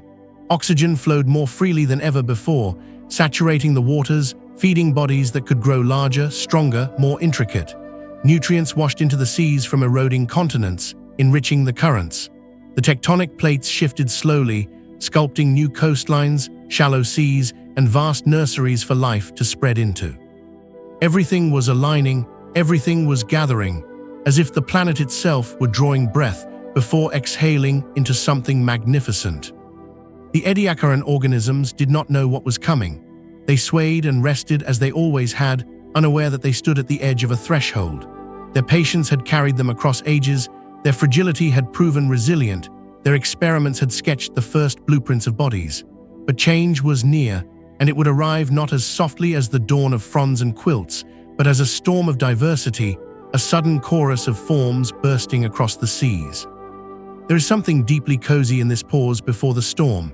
It is like sitting in a quiet room before a festival begins, the air charged but calm, lanterns waiting to be lit. It is like standing in a forest just before spring, the ground still, the branches bare, yet life readying itself beneath the soil. The stillness of the Ediacaran was not stagnation, but preparation. It was the hush before a song, the silence before a symphony. For millions of years, this great stillness held. The fronds continued their slow swaying. The quilts pressed deeper into the sediment, layer upon layer. Spirals and discs multiplied in their quiet way, leaving marks in stone. The seas did not hurry, they lingered in patience, as though savoring the calm before the flood of change. And yet subtle hints of tomorrow were already stirring. Creatures like Spragina, small and segmented, crawled gently across the seabed, hinting at movement, at bilateral bodies with fronts and backs, beginnings of heads and tails. Trails etched into the sediment whispered of mobility, of feeding that required exploration, of life that would not only rest but wander. The first threads of motion were weaving into the still tapestry, faint at first, but undeniable. It was as though the ocean itself knew that stillness could not last forever. Balance, yes, but not permanence. Change was coming, drawn forward by the steady pull of time, by the growing breath of oxygen, by the restless creativity of life. The Ediacaran seas would not endure unchanged. Their quiet beauty would one day be swept aside, not forgotten, but transformed by the storm of the Cambrian Explosion. And yet the stillness mattered. Without it, the storm could not have come. It was in this great pause that multicellularity learned patience, cooperation, harmony, and fragility as strength. It was here that the first ecosystems spread, that the first architectures of form took shape, that the first whispers of complexity grew into steady voices. The stillness was the foundation, the soft soil in which tomorrow's diversity would take root. So let us linger a moment longer in this great stillness. Let us rest among the fronds, trace the ribs of Dickinsonia, admire the spirals pressed into sand. Let us breathe with the ocean, slow and steady, as the planet itself draws breath. For soon, that breath will be released, and the storm will come, a storm of color, motion, and invention unlike anything the Earth has ever seen. The Ediacaran seas had lingered in their long hush, forests of fronds swaying slowly, quilts of Dickinsonia resting flat, spirals curling like soft sigils upon the sand. For millions of years, the ocean had been a place of patience, a dreamlike garden of stillness. But time was carrying the world toward a new threshold, and with each passing age, the planet's breath grew deeper, its pulse stronger. The quiet was not ending, not yet, but it was beginning to tremble with anticipation. Beneath the calm, the ingredients for transformation were gathering. Oxygen continued to rise, enriching the waters, feeding bodies that could grow larger and more intricate. Nutrients poured in from rivers and eroding lands, stirred by shifting tectonic plates, filling the seas with abundance. Currents spread these gifts far and wide, weaving a banquet through shallow bays and deep basins. It was as though the earth itself was laying a table, preparing for guests yet to arrive. The beings of the Ediacaran lived as they always had, unaware of what waited ahead. Charnia stood tall in its silent groves, feathered branches swaying with tides as steady as breath. Dickinsonia pressed itself deeper into the sediment, ribbed quilts sprawling across the seabed. Spirals and discs lay like ornaments scattered across the ocean floor, while faintly glowing clusters shimmered in the half-light. They were beautiful, fragile, enduring, and soon their time would pass. But change was already whispering at the edges. Trails etched into the sediment hinted at movement, at creatures stirring beyond the patience of rootedness. Bilateral bodies, small and simple, crawled softly across the seabed, testing the art of motion. Their shapes carried the promise of heads and tails, fronts and backs, symmetry that could guide bodies into purposeful direction. These were faint hints of tomorrow, fragile sketches of what was to come. The threshold of the Cambrian was not a single door, flung open in an instant. It was a long hallway, a twilight passage stretching across millions of years, where the stillness of the Ediacaran began to blur into the motion of the Cambrian. Step by step, trait by trait, the quiet world was teaching itself to move, to sense, to build new kinds of bodies. It was the slow unfolding of potential, like a seed swelling before it bursts into flower. There is something cozy in imagining this threshold, not as a sudden storm, but as a quiet dawn spreading slowly across the seas. The light of change crept in gently, first in the symmetry of Spragina, then in the faint mobility of other small creatures, then in the deepening complexity of tissues and forms. It was not yet the roar of the Cambrian explosion, but it was the hush before the chorus, the glow before the sunrise. And still the Ediacaran beings endured. Their groves and quilts continued to cover the seafloor, their spirals pressed into stone, their bodies glowing faintly in the deep. They remained, even as new whispers joined the chorus, even as motion stirred the sediments around them. They were the last keepers of the old way, the guardians of slowness, the final breath of stillness before the seas erupted into motion. The threshold of the Cambrian was a place of overlap, stillness and motion side by side, fragility and innovation hand in hand. It was a cozy in-between, a liminal space where two worlds brushed against one another. On one side, the quilts and fronds of the Ediacaran, on the other, the shells, muscles, and eyes of the Cambrian. Together, they formed a bridge, a gentle transition across the deepest eons of time. To linger here is to feel the weight of anticipation. The ocean is quiet but not empty. It is full of possibility, full of breath, full of forms rehearsing for the grand stage to come. Every ripple of current, every faint glow, every gentle trail in the sand whispers of change, whispers of tomorrow. The threshold has been reached. The curtain is about to lift. And so, as the Proterozoic Eon drew to its close, the Earth held its breath one last time. The seas rested in their stillness, patient and serene, even as the future pressed gently at their edges. Soon, the Cambrian would arrive, and with it, the explosion of life that would forever transform the oceans into places of motion, color, and symphony. But for now, in this threshold, we rest with the last quiet guardians of the Ediacaran, cozy and unhurried, savoring the stillness before the dawn.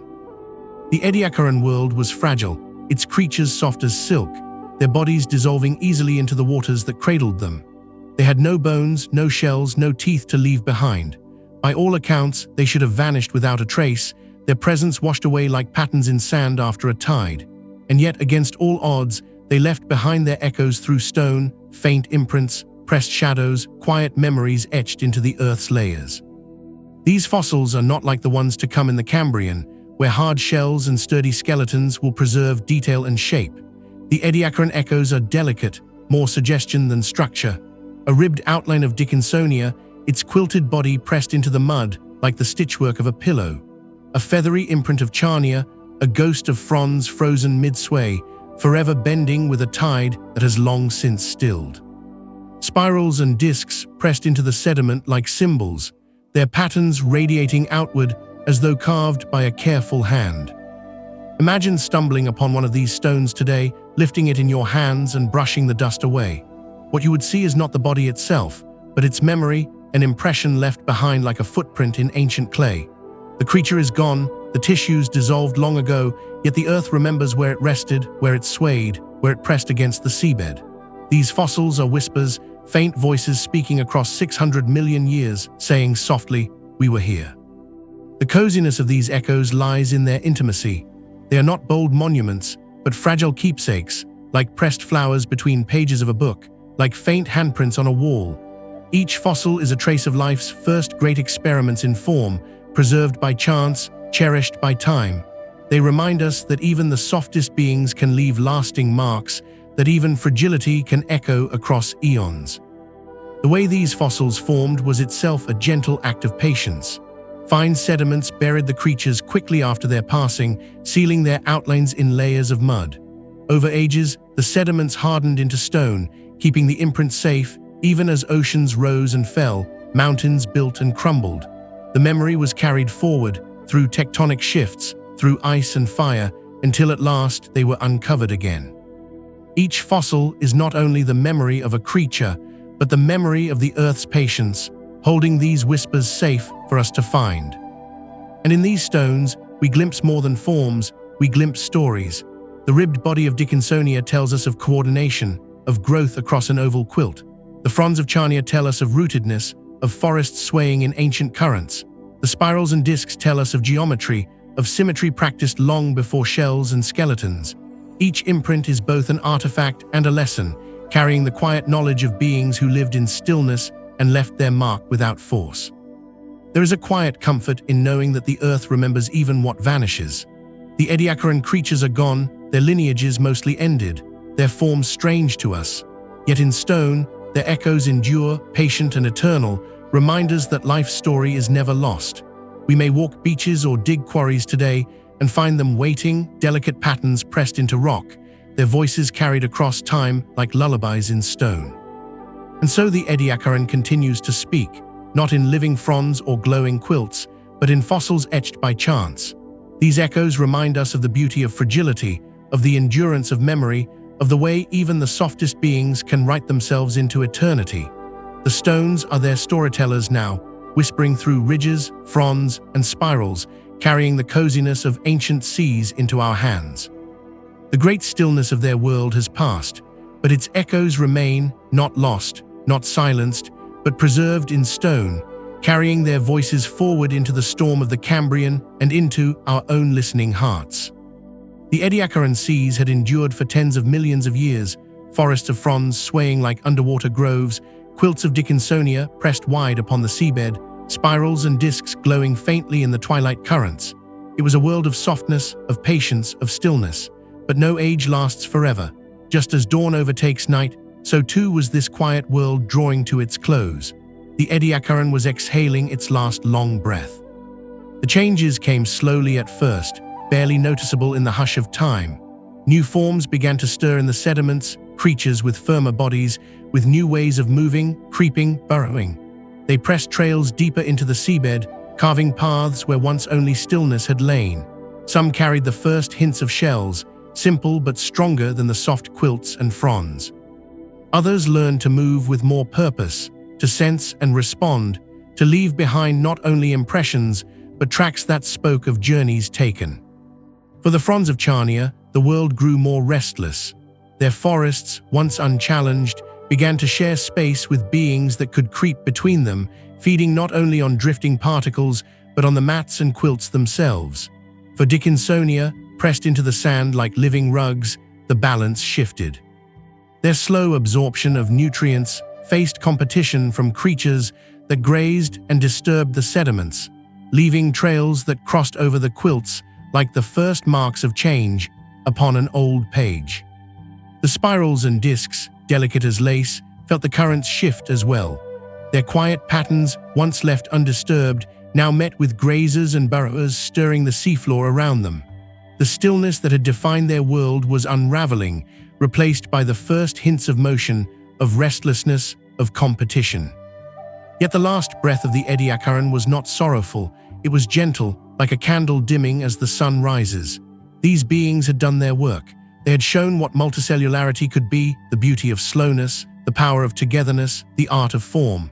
They had laid the blueprints, rehearsed the patterns, whispered the symmetries that would echo through every lineage to come.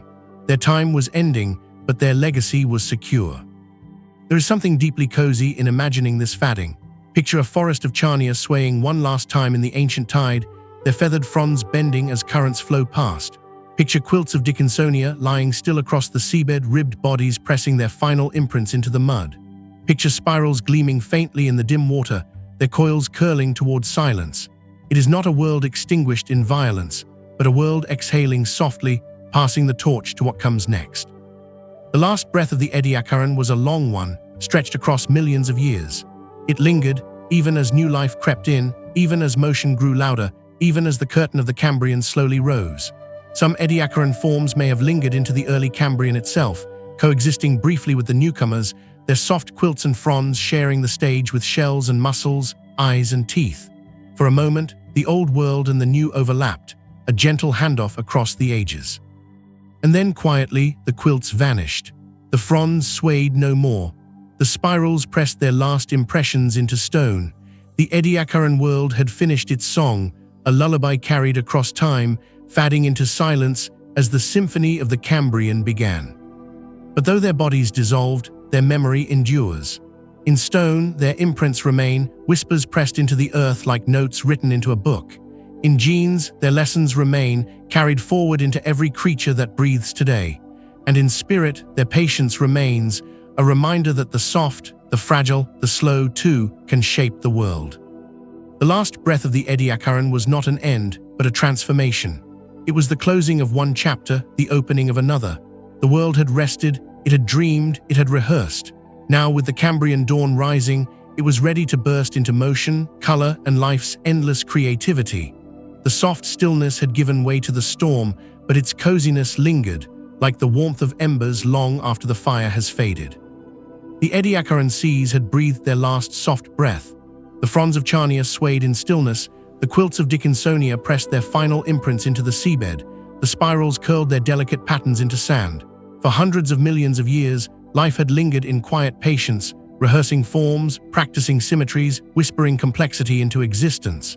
And then, as if a curtain were being drawn back from the stage of the earth, the world transformed. The Cambrian curtain rose. At first, the changes were subtle, faint stirrings in the sediment, the gliding of small creatures that crept where only stillness had lain before. But soon, the seas filled with movement, as though the silence of ages had been broken by a sudden chorus. Bodies learned to crawl, to swim, to burrow. Muscles flexed, shells hardened, eyes opened. The world that had been soft and serene erupted into one of motion and color, diversity bursting like a flood. Creatures with skeletons began to appear, their sturdy frames leaving behind fossils more vivid than the delicate whispers of the Ediacaran. Worms tunneled through sediments, stirring the seabed into restless churn. Trilobites scuttled across the ocean floor, their jointed legs carrying them with purpose. Sponges spread in clusters, corals raised their first skeletal homes, and the seas grew loud with the presence of bodies built for endurance. It was not just the arrival of new forms, but the pace of it all. For the first time, change moved swiftly. Where the Ediacaran had lingered in stillness for tens of millions of years, the Cambrian unfolded like fireworks, lineage after lineage appearing, diversifying, experimenting. Within a few million years, the oceans became unrecognizable, filled with creatures that moved, hunted, fled, and interacted in ways life had never seen before. And yet, even in this explosion, the Ediacaran was not forgotten. The Cambrian drew upon its quiet blueprints: symmetry, organization, multicellularity, cooperation.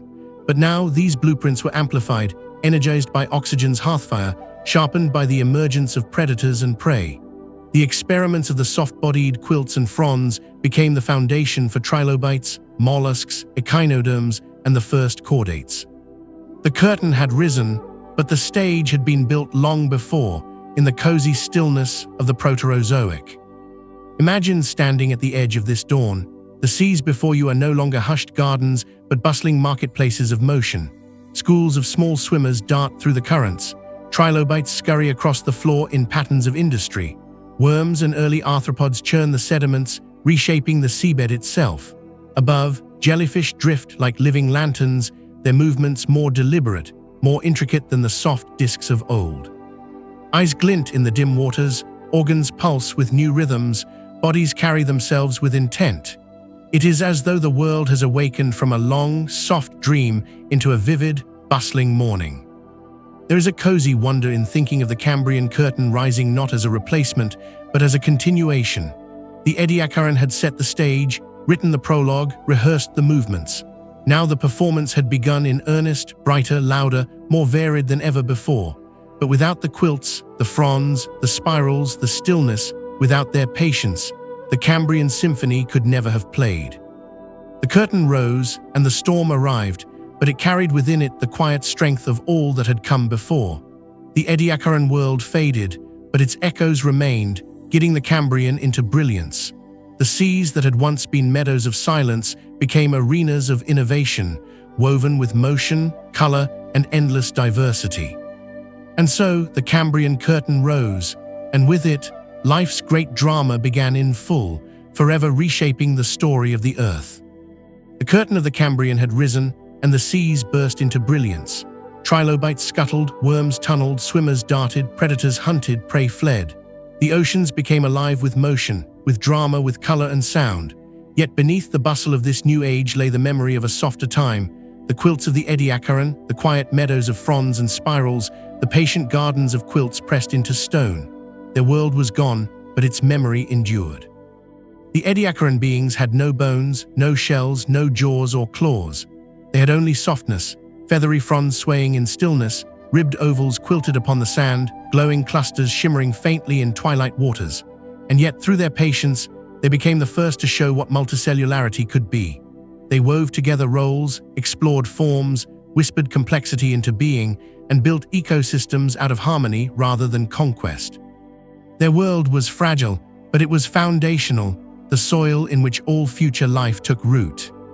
Today, when we find their fossils pressed into stone, we hold more than imprints. We hold memories. Each ribbed Dickinsonia pressed into mudstone is a stitch in time's great quilt. Each feathery charnia fossilized in slate is a frond pressed like a fern into the pages of Earth's memory. Each spiral, each disc, each faint trace is a whisper across 600 million years, a gentle voice reminding us that life does not begin with brilliance, it begins with patience. There is something profoundly cozy in this remembrance. To think of the Ediacaran world is to think of a lullaby before the storm, a prologue before the symphony, a quilt laid gently across the earth to keep it warm while it dreamed of the future. It was a world without predators, without hurry, without violence. Its creatures lived in stillness, in slowness, in quiet endurance. Their strength was not in speed or ferocity, but in softness and persistence. And though they faded as the Cambrian rose, they were never lost. Their blueprints echo in every living being. In the symmetry of our bodies, we hear the whispers of Spragina. In the rootedness of trees and corals, we see the memory of Charnia. In the spreading tissues of animals, we feel the lessons of Dickinsonia. Their legacy is not gone. It flows in every vein, every branch, every root, every rhythm of life that followed. The quilts of memory remain stitched into the earth. They are the soft foundation upon which the storm of the Cambrian stood, the quiet floor upon which life's great drama danced. To remember them is to remember that fragility can be powerful, that slowness can endure, that even the softest beings can shape the future of worlds. And so we close this chapter of the Proterozoic, not with noise, not with triumph, but with gratitude. Gratitude for the fronds that swayed in patience, for the quilts that pressed themselves into stone, for the spirals and discs that adorned the seabed like ornaments of time. Gratitude for their softness, their silence, their endurance. For in their quilts of memory lies the comfort of knowing that the story of life, no matter how loud or brilliant it becomes, began with quiet, cozy whispers beneath ancient seas.